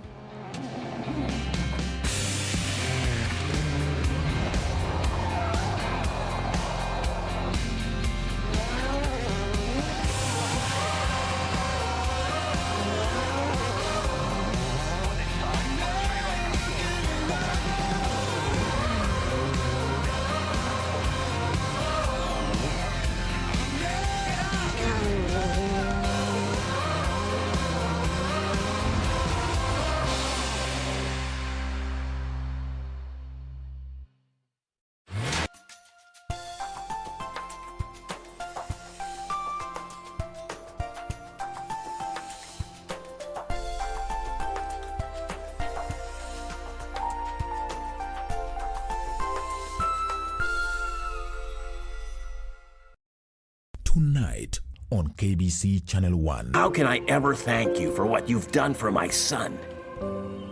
I did it out of love for your son. You don't need to thank me for that. I gave you the very best of me. And you betrayed me. Max, what if I told